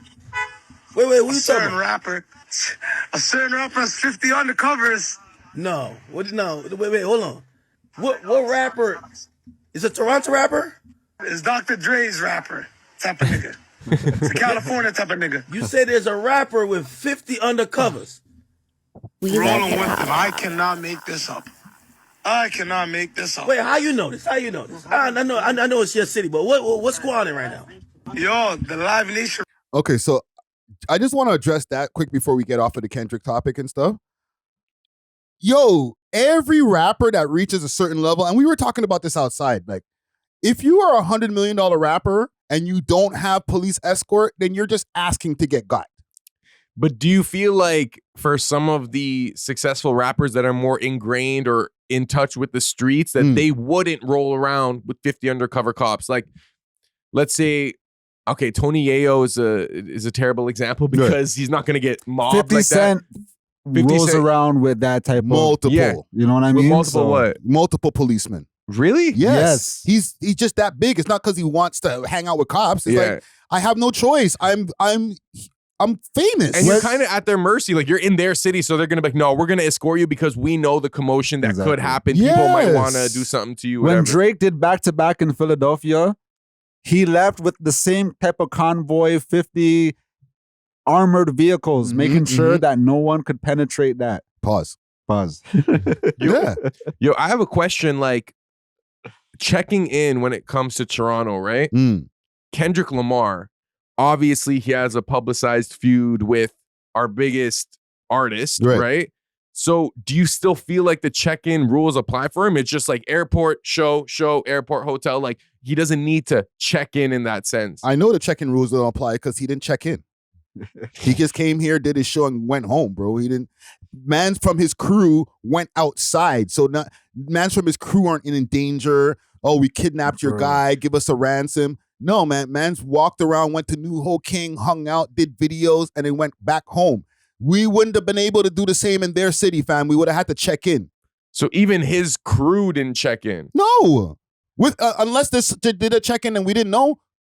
But do you think Drake would have to check in if he goes to LA? He's already did. He's down with Whack 100, or he's down with the game. When he went and did the video over there, the Keep It 100 video. That's different. That was though. years ago, too. That was years ago. I would say going to I think if Kendrick wanted to pull up to like the Jane or something, then he would have to get that arranged. Yes. For sure. You know, but like, I think Drake could do a stadium or whatever in LA the same way how Kendrick did it here, like won't have to check in or anything. Yeah, I don't think that's a thing when you're just coming to do a show and you're at that level. Exactly. Now, if you want to go hang out in their bars and stuff like that, that's a whole different story. Taylor Swift didn't have to check in. No. It's kind of like when you have that much police presence, do you really need to check in? That you checked in with the police. Exactly. Okay. That's an interesting way to put it. No, but like, in Facts, a roundabout way, indirectly, you checked in with the police because you checked in with the Canadian government, and the Canadian government, guess who their gang is? The police. That's true. Right? Like, yo, I'll send a couple of my boys. They send like 80 cruisers. Yeah, if you talk to Chow, Olivia Chow, and she's like, yo, okay, I'm going to send my boys. Who you think she's going to send goons? No, she's going to send the boy them. I bet Olivia Chow was at that concert just as a fan. Did she get called a goof too? Right? Did she get a DM getting called a goof too? Nah, she rocks. No, she rocks with Drake allegedly, like based on what we've seen. Yeah. So probably she didn't go, but she probably like, we welcome Kendrick Lamar. What? Yeah. But like that whole thing with the whole security detail thing, man, like I just don't think that is something that people should be looking at Kendrick like, oh, you pussy, bro. You had mad cops. Like, bro, everybody does that, man. It's kind of like, it shouldn't be surprising because it's just the standard procedure. Yeah. Like, it's not like, it's like, oh, he requested the police because he works with the feds or whatever. Like, yeah. And I think it's hard for most artists to fathom like that level of fame or success where it's like, he's probably used to having police escorts. Like, it's just a regular part of his life, even when he's out, probably even when he's in his own city, maybe sometimes. I don't know. No, definitely. Maybe not, but I was even going to say, if you don't have security and stuff, like, especially as an artist, you're just not lit. Nobody cares about you. Yeah. Like, I don't need security or anything, but there was one time where I did like hire security for myself because when I went somewhere. And the feeling is actually hits different, bro. You feel like a real star. People look at you differently, especially when it's you and your shotty. Like, you could actually just have fun and stuff. It was because I'll have beef with certain DJs and stuff. I was gonna go to the Sound Clash, like Turbo and all those bands are gonna be. So I just have to make sure. Well, you actually hired a D. I remember you were thinking about it. You actually did, yeah. And it wasn't even that much. Like crazy. a bill. Like a bill 25. Wait, what did the security look like? Was he like some big ass dude, or was it like he was built? He was big enough. Pause. They didn't send the biggest guy because I didn't get the premium package. Pause. This is a crazy comment, but like he was big enough to get the job done. So wait, if you paid a premium package, pause, you get like even stronger security guard. Yeah. He said like he's 200 more pounds. If you pay a little bit more. No, exactly. But that probably adds like, it's almost like the stronger your security guard looks, the more aura it gives you. No, facts. If he was just like, imagine he was like some short undie and he was just like this in front of you, like super slim. I need my money back still. Like, yo, I protected him. Yeah, you're standing next to him. People are asking, is that your brethren or your security, right? No, facts. Yeah. No, you got to get those big Jack Doherty securities. You know what security needs to look like security. It can't look like your little bedroom. Yeah. But listen, man, salute to Kendrick Lamar once again, because we're still on the Kendrick story. But yeah, man. I'm not saluting Kendrick Lamar. Why? Tell me why. Yeah, please. I don't appreciate his comments about the city of Toronto or Drake. Agreed. But you weren't a fan before? I did like his music before. But things changed, bro. I was also a fan of friggin' R. Kelly? No, I was a fan of Mos Def back in the day. And then I found out he was a Bohemian Bucket, and now his music just don't hit the same. Yeah. No, I hear Mos Def was one of my favorite artists, bro. No, you're standing on business. And bro, like your perception of him changed that different. His music sounds different to me now. Like just because he did a little blow, what's wrong with that? No, man. It was just like knowing how close Friday was to the situation, bro, and hearing the play-by-play, and I'm like, oh, that's who he is in real. Same thing happened when I met Chaos. I used to rock with Chaos music heavy. Yeah. Then I met him, and he's turned, and his arms around me like this, and he's man. doing the most. The man's his name is Chaos, fam. Fam, I don't know. I don't know. You know when they say like, don't meet your idols? I'm not saying they're my idols, but like. Yeah. It changes how you view their artistry in a weird way. That's a fact. That's a fact. No, it's and Chaos, yeah, bro. The skillet and the naked with the skillet, that didn't help neither, bro. Yeah, that was after. But when I met him in person, at first I was like, oh shoot, I'm gonna meet Chaos. Like maybe like I'll send him some beats, or like maybe this is like an opportunity. I like his music. Yeah. Then I seen how he was, and I'm not dissing, but he was just turned. But I was just like, oh shoot, like. You're not, behavior. Yeah, I thought you'd be like cooler. The lesson to learn from this at home is everyone is just human. Yes. Don't idolize these celebrities. Real when talk. You meet them, you realize, okay, yeah, they poop just like I do, and they put their pants on one leg at a time. You know what I mean? Also, last lesson, a lot of the old heads from my time, they're buckets too. So, yeah. Just to let y'all know. Some of my favorite reggae artists, like legendary artists, bro. Biggest buckets, bro. Yeah. Are they buckets or just alcoholics? No. Straight buckets, smoking yayo inside of their spliffs and all kind of idiot. Bro, rest in peace, Gregory Isaacs. Mm. But the man had to record so many albums because he became so indebted to his label due to the drugs and addiction and stuff. He is a legendary reggae singer. Yeah. A lot of people from my generation and before that are bucketed out. Do you feel like it's just a lifestyle they became accustomed to when they were at their peak, and then once they started like falling off, they still kept up their habits? New fame, it could be one of the reasons. A lot of these different things back in those days was like very socially acceptable. Like, Yeah. you know, like Coke was very socially acceptable at one point in the 80s and stuff like that. And then when crack came in, it kind of got more crazy. But at one point, crack was a little bit socially acceptable for a second, and then people, until like they started seeing the results, right? So that's part of the reason. And artists just do drugs, bro. Artists are doing drugs now. Yeah.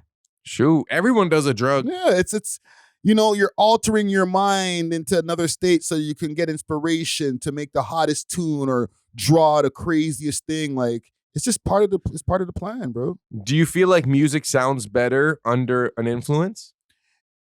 For some artists, yes. Like, we might have not got the same kind of music from Jimi Hendrix if he wasn't stoned out of his mind, bro. Like, he was fried, bro.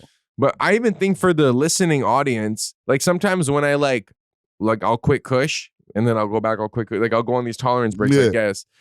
And like the music that I like, it doesn't sound as good when I'm like super sober. Like in my sober bag, I'm like, I can't listen to this. But if I'm like, okay, I balled up earlier, I'm like, okay, this is a vibe. You know what I'm saying? It allows you to like maybe enjoy music more or tolerate music more. I don't know. It was the saying goes, sex, drugs, and rock and roll, bro. Yep. Jeez. You know what I'm saying? I got some new music topics here for us because some people have dropped some music. Okay, let's do the Crook reaction first because next we got to talk about the new Smiley and Drake feature. That's why I was playing Smiley in the beginning of the episode. So I'm gonna pull up this Crook track here. Track is called First Day Out.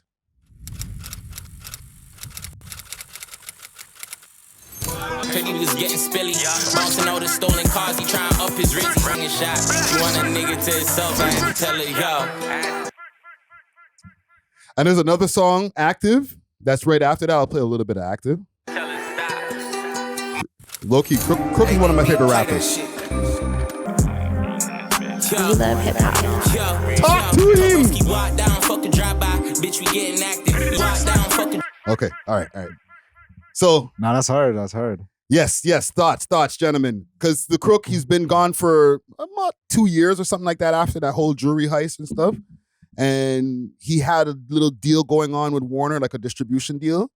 But he's back. Can he make it to the next level? I think so. I think he's a solid representation for us. Yes. Like lyrically, he's good, but he's not doing like too much lyrical miracle stuff where it's like weird. His voice sounds good. His beat selection's good. Is he Scotian originally or no? I don't know. But I think he got some Scotian roots. Because I can almost hear that like almost like a T Grams type of like style when it comes to like the writing and the cadence. Because it feels like slightly American. It doesn't feel too like Toronto, like a YG or a Press or a Casper. You know what I'm saying? So I think this is great. And I know he just came out. So from when he just came out, he recorded this song and dropped this video. And so it seems like his work ethic is there. Yes. So I think there's like he has like a really bright future. He's already made it, but I think he's gonna get even to a higher tier. Yeah. What do you think, Wave? I thought it sounded really good. Like you said that his voice sounded good, and that's my main takeaways. But like a lot of Toronto rap, like the quality just isn't there. I love the beat, the production, and like it just sounded good quality wise, you know? Like I feel like I could turn this on in the whip and it's not gonna ruin my speakers, it's not gonna mess up my headphones and things. So yeah, I thought it was a nice track still. Nah, man. Salute to the Crook, man. The Crook to me is one of my favorite rappers because he makes just good music. Like it's rider music. Like you said, it's not overly lyrical, but it is lyrical. Like I think to me, before he went away, and still he has the chance to be one of the guys who make it to the next level. Because when people in the States hear him, they're like, yo, who's that though? Yeah, I feel like for the American audience, they will probably resonate more with him because I don't want to say there's like an American feel to it, but there is a little bit. I don't know. I think what it is, it's not the American feel. Like he has a Toronto accent, but he doesn't overdo it on the track. You know what I'm saying? Like, I feel like some of these younger Toronto rappers too, like they're almost mumbling. Like they're not doing mumble rap, but like like they're paused, like they're not completely opening their mouth when they're rapping. So they kind of sound like, remember the hear, like they sound like they're grinding their teeth when they're rapping. Yeah. You know what I'm talking about? Yeah, I know exactly what you're talking. It's almost like they don't want to over enunciate or pronounce words properly. Yes, and that's what the Crook is doing. He's enunciating. You can hear his words clearly. So it might separate him from the Toronto man to make him like, oh, he doesn't have that regular Toronto accent. It's there. It's just that he's enunciating. Yeah, like you're able to have a twang or an accent, but still speak clearly, you know? Yes. Yeah. Yeah, I think that's what I must correct me if I'm wrong. I think that's what you might be hearing. Like he does have an American feel to him. It's hip hop's an American art form, but like he's not overly Toronto man with the accent. You know what I'm saying? He's not going, yeah, and all these different things in the track. You know what I'm saying? Yeah. Yo, but Sav, like when you hear Sav's song right away, and I feel like Americans even right away, they can recognize, okay, this guy's from Toronto. And I realized even from your stream with Cribas, for Americans, that's a big deal, is sounding where you're from and like your place having a sound that I can identify with. He's from Atlanta. He's from New York. So if you make something that sounds like you're from New York and you're not from New York, they're like, get out of here, bro. I'm not trying to hear it. They were calling out mans right away. Oh, that sounds like New York drill. That sounds like this. This sounds like that. Like right away. And we have a bad habit of doing that here. Like, yo, I'm on my West Coast shit. Like, fam, you're not from there. Get on your own shit. Yeah. But do we have our own shit? That's the question. Like, what is... I always thought the Toronto sound was that like dark melodic synthy thing, but I guess that kind of came and went. I don't know. We didn't hug it for long enough, bro. That was the wave that The Weeknd and Drake brought in, right? Yeah. Like we didn't hug that sound. 88 glam. Like, I feel like Nav even kind of branched off from that. Like party.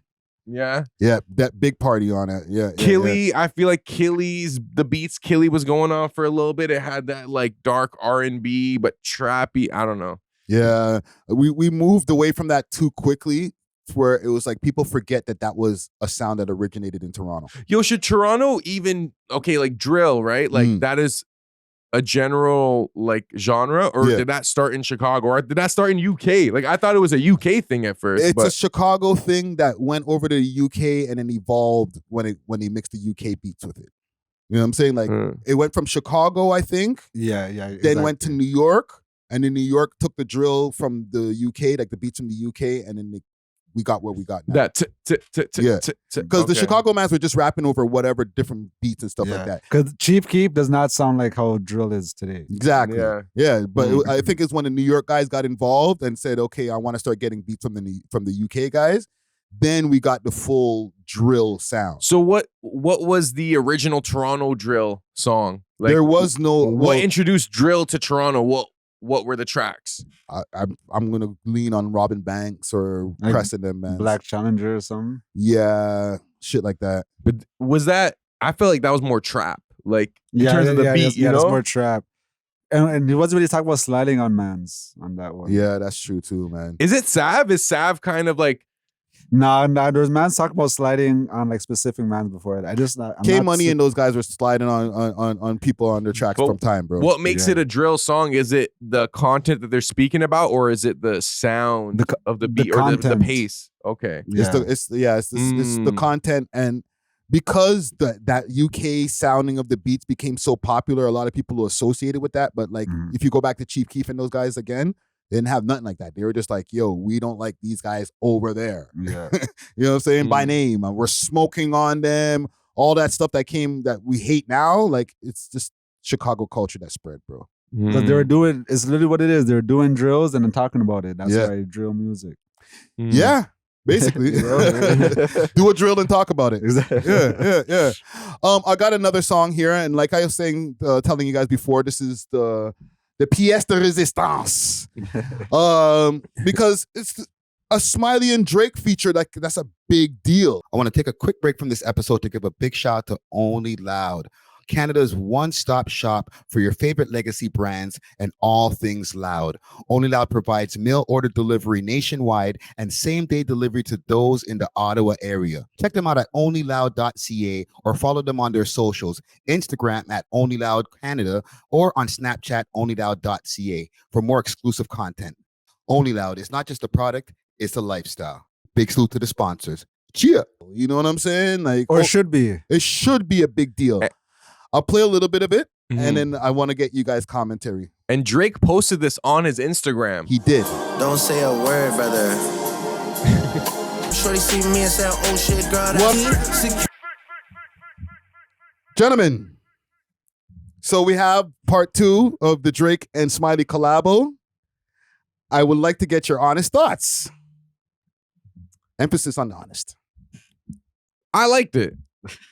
That's my honest thoughts. Like, was it like a groundbreaking song? No. But and I listened to the rest of Smiley's project. Yes. And I think the first song they did, Over the Top, probably would hit more in a club or like party setting than this one. But this is something you can kind of just listen to. It's the beat. I like the beat. I like the way they approach the song. It wasn't like I said, it wasn't like revolutionary, like, you know, but it's not a bad song. It's something I could just play, you know, ball up to, drive to. I think it'd be a nice cruising song, you know what I'm saying? Little sun hitting you, like, yeah, like I'll give that like a solid like 7.5. This guy put the setting with the sun hitting you. Get the fuck out. You need to have the right environment. What do you think, Wave? Please, Wave, give me your opinions before I loudly. This guy with this roof off. with your thong slippers on. All right? Holy. No A-Rap bands, they don't wear regular slippers. They wear the thong slippers.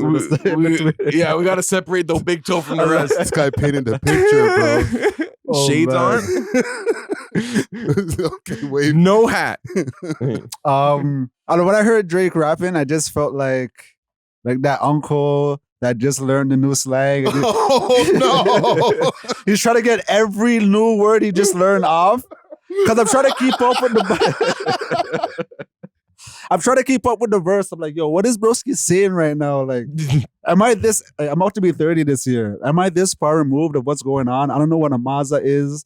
You guys talk about Waza. I know what Gaza is, but I don't know what anything else he was saying. Guys are just making shit up. Yo, okay, wait. So Mazda, I just learned Mazda recently. Is it a whip, Mazda? Yo, I don't know, because I'm like non-black. Whenever I hear new slang terms, I'm like, oh, it's probably originally means this, but it, you know, like, so I thought it was just a thing that always existed because I never heard yo tu Maza. No, like, that's in my a life. New one, man. They just added that to the Toronto dictionary. Yo, we got an urban dictionary that I'm sure it has like roots in patois. It's look, there's Toronto ABC slangs right there. I don't think two Mazas in. I'm actually gonna Google it. I'm gonna take off my phone. Does anybody know what it means? It means like hot, right?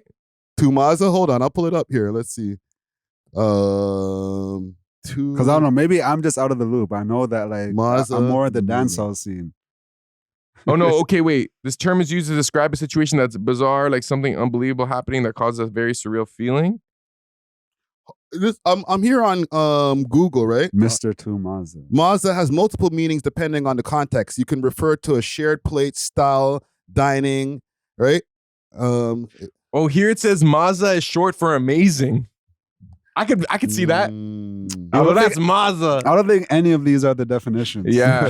No, I saw We're reaching on Toronto Tide, like you know, you have to go to a place like that, like Toronto. They actually explained it. Let me see if I. It's a yo. Too Maza means it's too hot, fam. Like it was one of those videos. Oh, Mr. Man. Okay, I'm just trying to see like in the context of the song. Like she calls me Mr. Tu Maza. Mr. Too Hot. That could kind of work. Okay. Is this track as anticipated? Like, were you not underwhelmed or overwhelmed? Like, what did you get from listening to this? Like, were you pleased with the track? Like the expectation that came behind it, because he was announcing it. I got a new song with Drake on the way. After hearing Over the Top, and we got that already. I feel like just me personally, I was expecting a little bit more. I don't hate the song. But like if there's an announcement of a new song with Drake, it's just not a song just for me to ride to or whatever, sunset. Like I want to hear this in the club all the time, running back to back to back. Yeah. I feel you. Give him a hit. I feel like for everything that's going on right now, Nokia was close to what he needed, but I still feel like Drake still hasn't dropped that song that like kind of changes the narrative, turns the tides. I feel like Drake is still seen as like, oh, it's the L-boy, it's the L-boy. Even when they post him on Shade Room, like the girl them are still talking to him like he's not that. You know what I mean? And like it's interesting to me to see that. So when they first, I remember Drake, he was doing that thing where he was talking with Smiley and he was using that little accent when they were kind of like promoting the drop of the song. Yeah. And then people were kind of talking about it, but I feel like the release hasn't really been that exciting. It hasn't really been that impactful. It's been underwhelming to me. Well, I think with Drake, he understands that, okay, if I just post him on my page, he's going to get millions of views and then they'll go check him out. Like, I feel like Drake was kind of doing this more for Smiley than himself. Yeah. So I see it like that. But I do think Nokia was his redeeming song. Like, I'm sure there obviously are Americans that probably will never see him the same way or whatever. Yeah. But I think for the most part, like, when you hear Nokia, you don't even think about Kendrick versus Drake. You know what I'm saying? No, it's true, but like, I feel like Nokia was so forced on the people, bro. Really? Like they had to struggle to get it to where it needed to be, dog. It wasn't like they dropped it and it was like, okay, yeah, this is the smash. It was like people were kind of on the fence about it, and then all the influencers had to come out and say, oh no, this is the track that we like. Well, what happened was everyone was like, the only songs I like off the album are Nokia and whatever the other song. Yeah, Give Me a Hug. Literally, it was those two songs. So it almost like, I wouldn't say it was forced, but it's like we have to pick one of these to be the song. And those were also the two most upbeat songs because it was like a very downbeat album, like for the gal them rolling in the car, you know, in the nighttime. It's a different setting now, right? Yo, I have something with the Mazza thing. Can I play it on the mic? Yeah. Who's my word fuck? Got to be Gerber. Wait, Yo, fam, it has to be Mazza, bro. The streets are way too fucking Mazza. It's getting hot outside. Yo, my word fuck. Everyone's here is a Gerber. Where is that? Where is that? Toronto tag. On the new EP? Yeah, Crush K. Yo, two, everyone's a Gerber. Everyone's catching. Oh my God, I can't. Bro, it's like nails on a chalkboard. I can't. These guys, it's so funny because like, I met them in real life and like I mean they can put it on like, but they're not like that. But big up Rock Kings. No. Yeah, big up Rock King. I found it. Yeah. Big boy Ash. What does that mean? Yo, fam, it just means when you're too hot, yo. When you're like fully dripped out still. Alive, fam. My drip is too Mazza. So who has the most Mazza drip here? It's me, of course. No, it's me. What do you see? What's your favorite Toronto slang word? They really invented. What does that mean? Yo, fam, it just means when you're... Okay, that was staged. You know what I think happened? This is honestly, okay, these guys like, let's start a word. Okay, we're going to pay Toronto Tide to like promote it. Yeah. To act like it's always been a word. But I've never heard that until recently. That's what I'm saying. They're like, what's my favorite? Two Mazda. They're like, oh, we've been saying that. Like, fam, come on, bro. We've been in Toronto for how long of our lives and this the first time we're hearing this? Yo, and they're acting like they've been saying this, bro. Yo, that's Mazza. Yo, if I start to hear that now, that's some follow bati. Like, if everyone starts to say Mazza now, because it's like, bro, what does that even mean? People are gonna start to say it though. Anyone over the age of 23 or 24 saying that, I'm judging still, because it's like, I need the roots of this word. Where do we get Mazza from? Like, what are these sounds? Like, you know what I'm saying? Like, most of our slang, there's actual, like, a word, and then like we remix it. Yeah. Like, bucket, that was because Bhakti, and that's Somali, and that's the meaning. So it's like, okay, it's a word that makes sense. This is just a random sound. Hold on. Bucket was around before Bhakti. Really? Yes. We were calling buckets. But maybe you didn't know there was a Somali, like, origin to it. Well, you got to remember, just for like a quick little Toronto history, the Somalis came in the mid-2000s, like the heavy Somali... like they're already coming in from the 90s and stuff, like, but in the mid 2000, early 2000s, we got a heavy influx of Somali immigrants and stuff like that. And then their slang started to intertwine with ours. But what would a bucket mean without that? Like just a junkie. But why would it mean junkie? Like, I don't remember that. You know what I'm saying? Like, for Bhakti, it's like, okay, that means someone who's on that, whatever. So it's like, okay, bucket, Bhakti, like, I could see that. But if it's just like a bucket without that origin word, it's like, why would a bucket mean a junkie? Like, because like, I scoop? I don't know. I forgot the reasons, but like, we were calling people like junkies buckets like back in like the late 90s and stuff. Okay. You know what I'm Okay, saying? yeah. Comment down below if you know the origin of that. Yeah. But Maza, we need to get to the bottom of Maza. Yeah, I think with Maza, I think it's an inside joke word that these guys are trying to make it like, oh, that's Toronto slang that man them been saying. Like, nah, fam, you guys only say that at the embassy, bro. Yeah, honestly. Yeah. But I feel like one day they were having like one of them drunken stupors like, yo, we're gonna call it Maza, and we're gonna say it means this, That's and too everyone's gonna say we are much. Toronto slang. It's like, But okay, the song itself, it's doing well. It got 350,000 views so far, and I don't mean to nitpick certain things, right? Because it's Smiley. Smiley's still on his come up. But you got a Drake song, and you're telling me it didn't crack 1 million views in a day? you got a Drake music video. It's not just a song. If a it's music if it's an video. audio with like some moving image, I can understand. You got but- some. You got some Drake mid. That's the. You know when you go to your plug, and you're like, yo, yeah, let me get that same loud from last time. Remember the over the top? And then he goes to. He's like, yo, I just ran out of that, but I got some of the reg. You know. Oh, you got Reggie Drake? Reggie Drake. Oh. That Turtle Island Drake. $3 grams.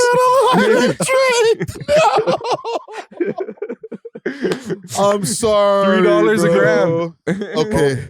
I feel like we're beating up on these guys, man. No, it's not bad. It's not a bad song. Yo, But I do like Get the off Smiley. of him. I do like what Smiley did on it. So Yeah. you know, Smiley tried to put the grabber on it. He tried to wrap it. You know, he tried to wrap it in the backwards, but like, damn, bro. Try to add some kick to it, right? No, Smiley added some slightly better kush to Alright. it. Put You the gotta match in there. Yeah. Drake Reggie is crazy. You know how when you ordered a security guard and there was different tiers? He didn't have that last tier of drink. We got that. Wow. I didn't know that there was like different platinum packages to the stimmy, But yo, to the stimmy I'm package. not bro. gonna lie, we can't keep doing this because we were complaining that Drake went too hard for Over the Top. I know. And now it's like he didn't go hard enough. Now it's that Turtle Island Drake. Yeah. Nah, I never complained about Over the Top. I love that song. Over the Top, He went I crazy. ran that into the ground, bro. I think what we were complaining about is maybe the way that he left Smiley, like with the fact that he was just, he like, I don't know what possessed him on that song. Like, oh yeah, no, he took off. He took off. like as if he was rapping with Jay-Z or something. He was like, pissed, yeah. He tried to body Smiley and bury him. It's like, fam, like, yo, he's your artist. Calm down. But yo, if you get a Drake feature, isn't that what you want? Like, I would love to have that, broski. Yes, but at the same time, it's like, fam, can you write me one too so I can keep up, fam, please? This guy thought it was Forever featuring Eminem, Lil Wayne, and Yes, Kanye. Like bro. that's how he went on the Smiley track. The first one. Relax. Last like- name ever.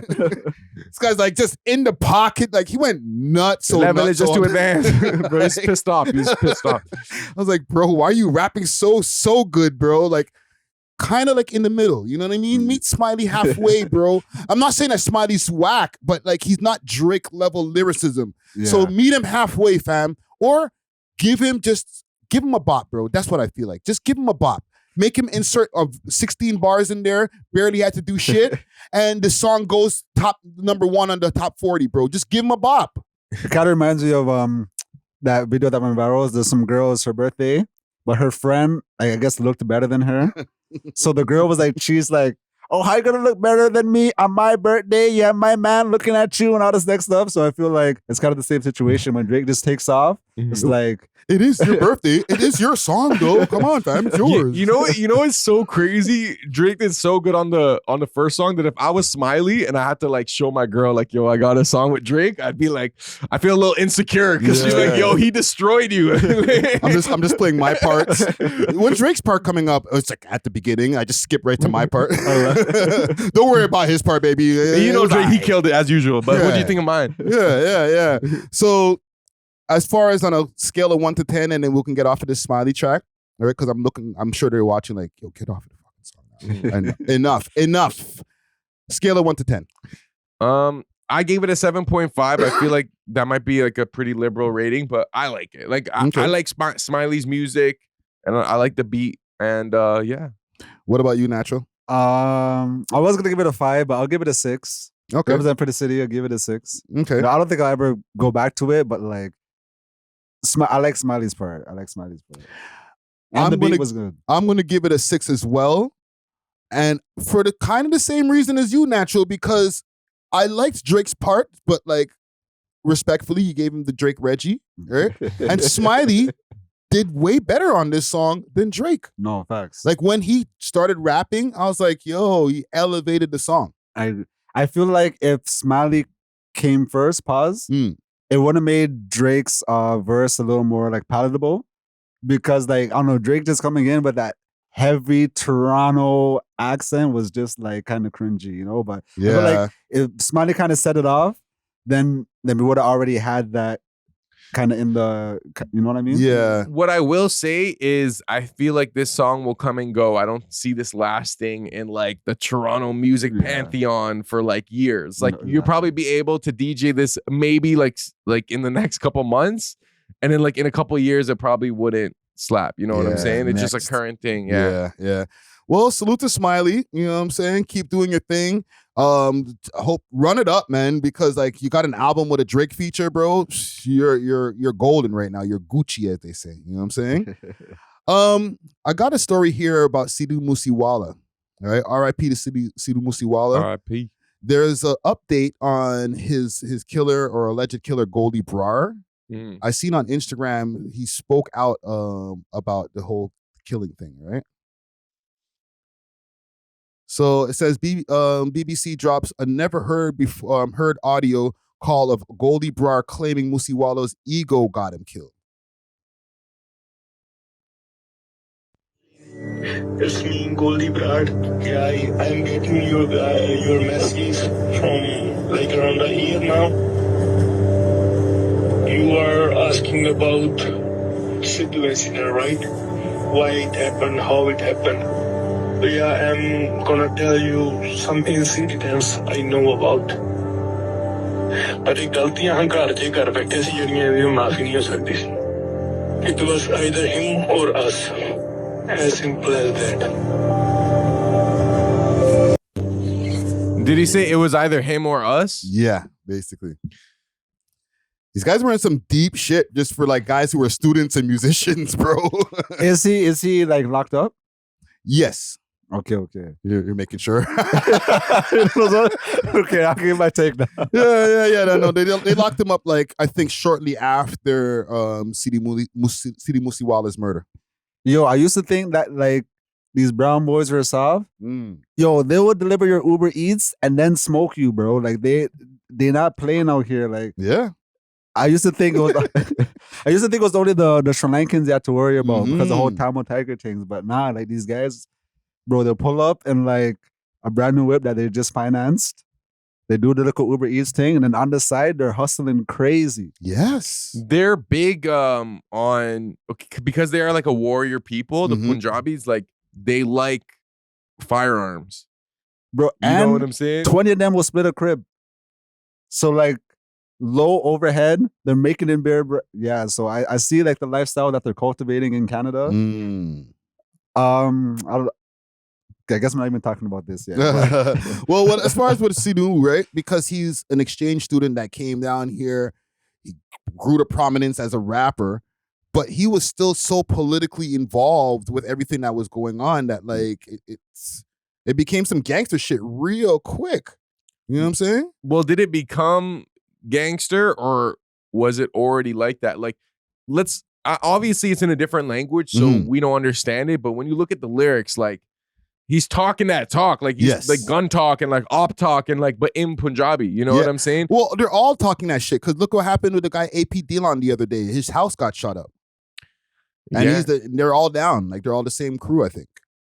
Yeah, so I don't know, like why. I guess that's the wave that they're on. I mean, there's probably a bunch of reasons, but in terms of him getting involved with politics, I could see his vision because he was like very for his people. And I think his goal was to have some type of like united Punjab, you know what I'm saying? Where like their people can rule in their own land. And then you have like a bunch of different people living there and everyone gets along. Like he had like cultural and political aspirations and he really drew from Tupac a lot. Like he always used to cite Tupac because I feel like Pac had that same kind of vision. Yeah. But when you have those type of visions, like people are gonna smoke you still. Yeah. He had too much influence and he was so young that like if they let him like reign free, he could have caused a lot of like uproar and an upheaval of like their system. They're also saying like, I guess he was too flashy and different things like that, and his ops didn't like that, right? Like, yeah, even like traditional critics of Punjabi music didn't like him. They didn't like how he was using the Punjabi language. Like they almost felt like it was like a perverse take on like Punjabi poetry, or like how they used to sing about like more traditional Punjabi songs where it's like love or like having a good time, where this guy's talking that gun talk, and then their kids are listening to this talking about sliding in Punjabi. You know what I'm saying? What's crazy is like the kids that listen to Sidhu, like I see a wide range of like styles of kids. Like it's not like gangster Indian kids that are listening to it. It's like the most mesquite looking student kid that's like, yo, Sidhu's my favorite artist. And I'm thinking to myself, why? What about him that is your favorite? Do you like him talking about sliding on his ops? They see themselves in him because he was once a student too. You know what I'm saying? With the turban and the mustache. Yeah. He was in Brampton. He was going to school. He was working a regular security job or something. Like he was working some regular job before all this. So it's like he really is the Canadian Punjabi dream. That's facts. I never even thought about it that way. Because like you would think because of the gangster shit that he be talking in his records, that the average Sidhu fan has like, gold teeth, bare tattoos and shit. Like, nah, fam. Like I see some regular, like fresh off the boat, just nerdy Indian kids, and they're like, yo, that's my favorite. They got the decal in their Uber and shit like that. Like I've seen this. Yeah, they love that little, they love to put like the Sidhu like mural on their cars. And then it makes me question them, like, what are you into? Because from what they were into some shit. And you like them, so are you into some shit? And I just can't tell because like you guys are in regular person disguise. But do you see how them listening to Sidhu adds to their aura? Because now Friday's like, yo, I don't know if this is one of them Punjabis or one of them mesquite Punjabis. Their gangsters have hid under our noses. You understand what I'm saying? Like they're not like overtly gangster, dressed up in like colors and shit like that. Nah, fam, it's the exchange student that's going to York University that has a bunch of bricks in his house. And I'm like, oh, it's you? Like, so then how do I know that the next kid is not him too? Or Sarah Pritt isn't running a brothel? Like, how do I not know, fam? Like, you're not giving me any signs, bro. But that's the best type of like, you want to seem unsuspecting. You don't want to, like, if they got pulled over, they might get profiled for other reasons. Yeah. But maybe not specifically crime. Not as gangsters. It'll be like, are you here legally? It's not going to be like, are you selling drugs? Yeah. Like, like. I think that's more scary to me than like us, like the black gangsters that have like, you can tell who's just a regular kid that's going to school and then the gangsters. And if not, then we're surprised when we're like, oh, you were a gangster? You know what I'm saying? With the Punjabi ones especially. I can't tell, bro. And that's worries me. You know who the best is for that, though? The Asians. Them too. The real Chinese. Bro, they own like bubble tea stores, and like it's just like they're so legit, and like they're quiet, and they don't believe in like showing their wealth in that sense, in that same way. Like they'd rather buy like assets and stuff. Like they actually don't want you to think they're on shit. No, I don't know if it's scary. I don't know what the word is, but it's just like, it's off-putting, fam, when I'm like, you got a little button-up shirt, but then like you got an AK in the trunk. Like, what? Do you feel like gangsterism in hip-hop is almost like you kind of got to like snitch on yourself externally? Like you got to present yourself in a way that is going to like fall into stereotypes. You know what I'm saying? I want to say just hip-hop. I think like just like black culture, you know, like you're literally judged based on your appearance. Like me, I know I dress a certain way, so people are going to perceive me a certain way. Yeah. So when people kind of like treat me like as like a goon or like a thug, kind of like, yo, I'm in a button-up shirt with like a shawl or like a sweater vest. Like, how could you even put two of those together? But I just feel like black people, the way we dress, we kind of like showcase our personality. But other cultures, like, they dress more moderately or they have more like uniforms type thing. Blacks and whites. Because whites, you can tell what they're into. You can tell the heavy metal white. Versus skater, versus the goth, versus, that's true. Yeah. But like these other cultures, like you mentioned, like Chinese people, certain Indian people, and like Punjabi people, like we can't tell who the gangsters are.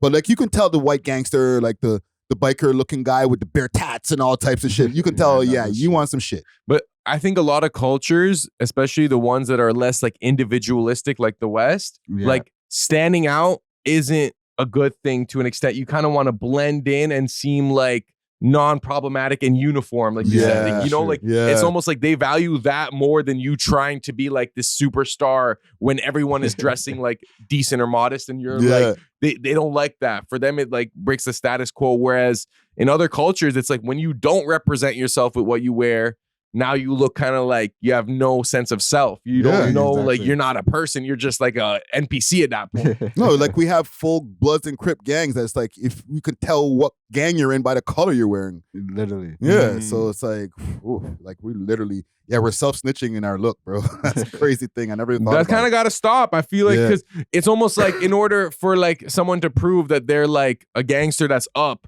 they got to have certain drip. Right? And that drip's got to either cost a certain amount or like, you know how much it costs or like the chain or whatever. And then it's just like, oh, what do you do? It's like, I do a bunch of things. Then you know, it's like, all right, this guy, you don't work for Air Canada. I could tell. Like, when I was hustling once upon a time, like I had little smart moments where I'd want to be preppy when I'm moving around. You know what I'm saying? I didn't want to have my chains out or different things like that because I didn't want the boy them to make me, I didn't want to look overtly like a drug dealer. You know what I'm saying? So it's like, okay, I'm preppy, you know? I got a backpack sometimes and stuff like that. I try to blend in, but then like I would fall off and be like, yo, I just want to get the newest, hottest shit, put my chains back out. So it's like, I know there's other people who think the same way too. They're like, yeah, I know I do this for, you know, my hustle or whatever, but I don't want to look like it. So I don't want to put that on everybody, but it is the majority. You know what I'm saying?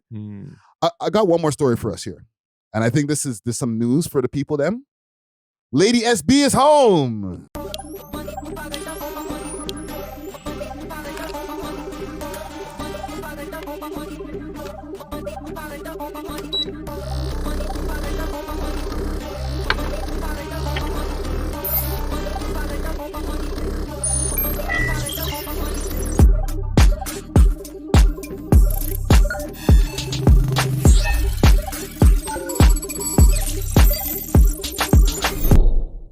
Really? Well, this is what the Reddit is saying. Well, what does she do again? I thought you spoke with her. Whoa. You're like, my friend, Lady SB is finally home. We FaceTimed yesterday. I was like, what? I haven't spoken to Lady SB, but that question that you asked right there, what does she do again? Is crazy. No, I genuinely forgot. How would you answer that? She's a rapper. She's a rapper? Don't tell us to name a song. I'm just saying. Okay, so she went away. Yeah, so she went away for human trafficking. Her and a bunch of like other guys that were in like a lineup of pictures. I remember this. Like they had her with the picture with no makeup on. And everybody was roasting her and shit. This is what I got off the Reddit. I guess they caught her posting in her stories and stuff like that, and maybe they screen saved it. But if this is true, what's next? I don't know. My life is going to be so different after knowing Lady SB is home. I don't know if I could go about my week the same way. If Lady SB touched road, then Diddy's free too. We're just waiting for Diddy next. Lady SB walked so Diddy could run, you know? What does this mean? I'm going to be very honest. It doesn't mean too much because we already have chromas in terms of like that female Toronto rapper archetype. Like she's already number one, right? Who's number two? So maybe it could be a good thing that she's on roads now, because the more the merrier. And she was kind of Chroma's competition. Kind of. I'll say kind of. Barely. She was getting there. Well, fam, barely on a music standpoint because she didn't drop as much music as Chroma's. But popularity-wise, after that little stunt that she pulled there on Real Toronto News' podcast, she was everywhere. Yeah, but then she was nowhere. Like, it didn't last. Like, I don't know if she was able to capitalize off the moment. Like, she went on Fresh and Fit.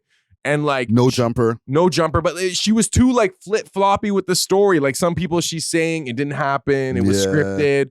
Other people saying like it's true. Like I don't know. Like I feel like because there was uncertainty in that moment, like the world didn't know what to do with her. It's like I agree. So are you an evil woman or were you pretending to be an evil woman? Like who are you even? Like you don't have that many tracks even. Like So maybe she wasn't ready for that moment, but it gave her a glimpse of like, okay, next time I gotta be prepared. But I will argue, even despite all like the Tailies and the Double M's, like female rappers that are actively putting out music, I feel like May Millions is probably like in that conversation where it's like, I feel like people talk about May Millions more than Lady SB. Hold on, I hear this name a lot. That's fair. Now, like, does she rap? Yeah, she raps too. Wow, I didn't know that she rapped neither. But she had 3 songs out, I think.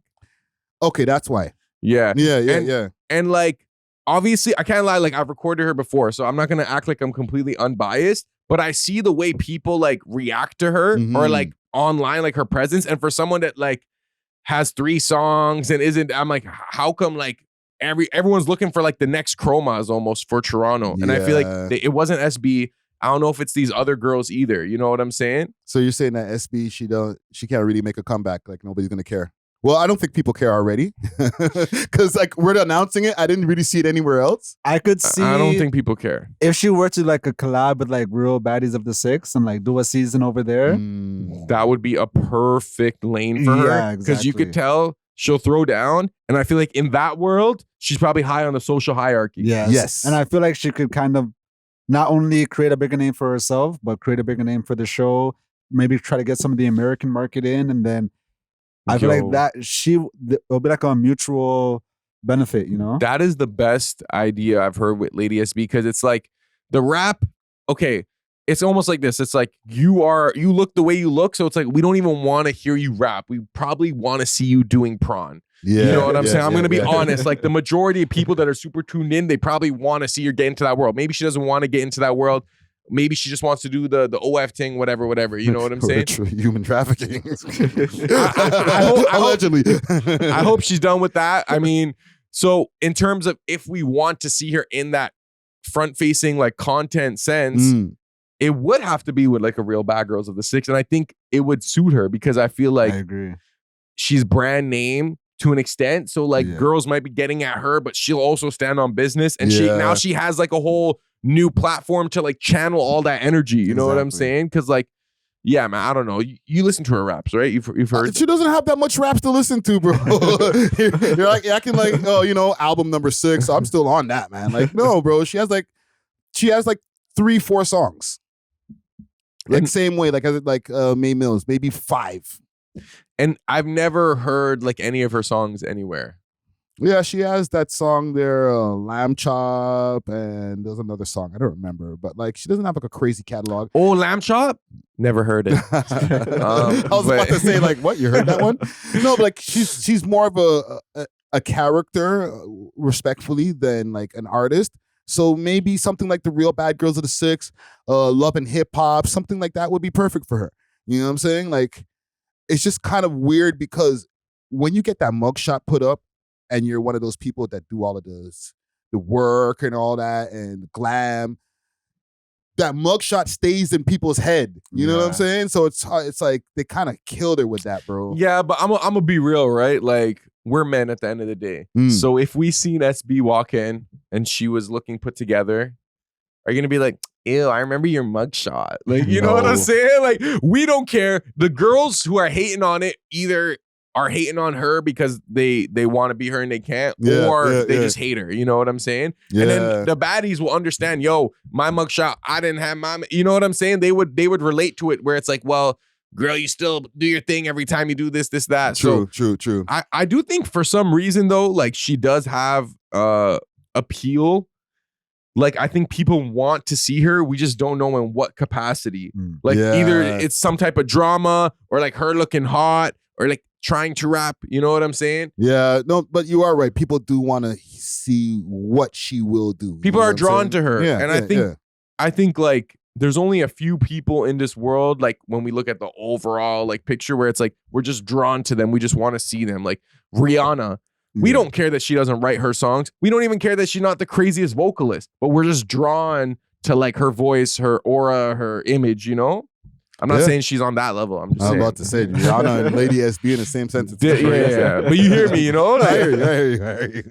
Well, listen, welcome home. Oh, you got anything on this? Oh no, not specifically on this, but like, I'll let you think. No, we're about to finish up. So get your shit off. Have you guys been covering the Diddy trial? Because we were talking about HT. I figured it is like we haven't been covering it unless like somebody from Toronto pops up over there. You know what I'm saying? So for the most part, like lately, to be honest, we've been kind of staying away from as much like American topics or just other topics. Like we stay on the Toronto shit, bro.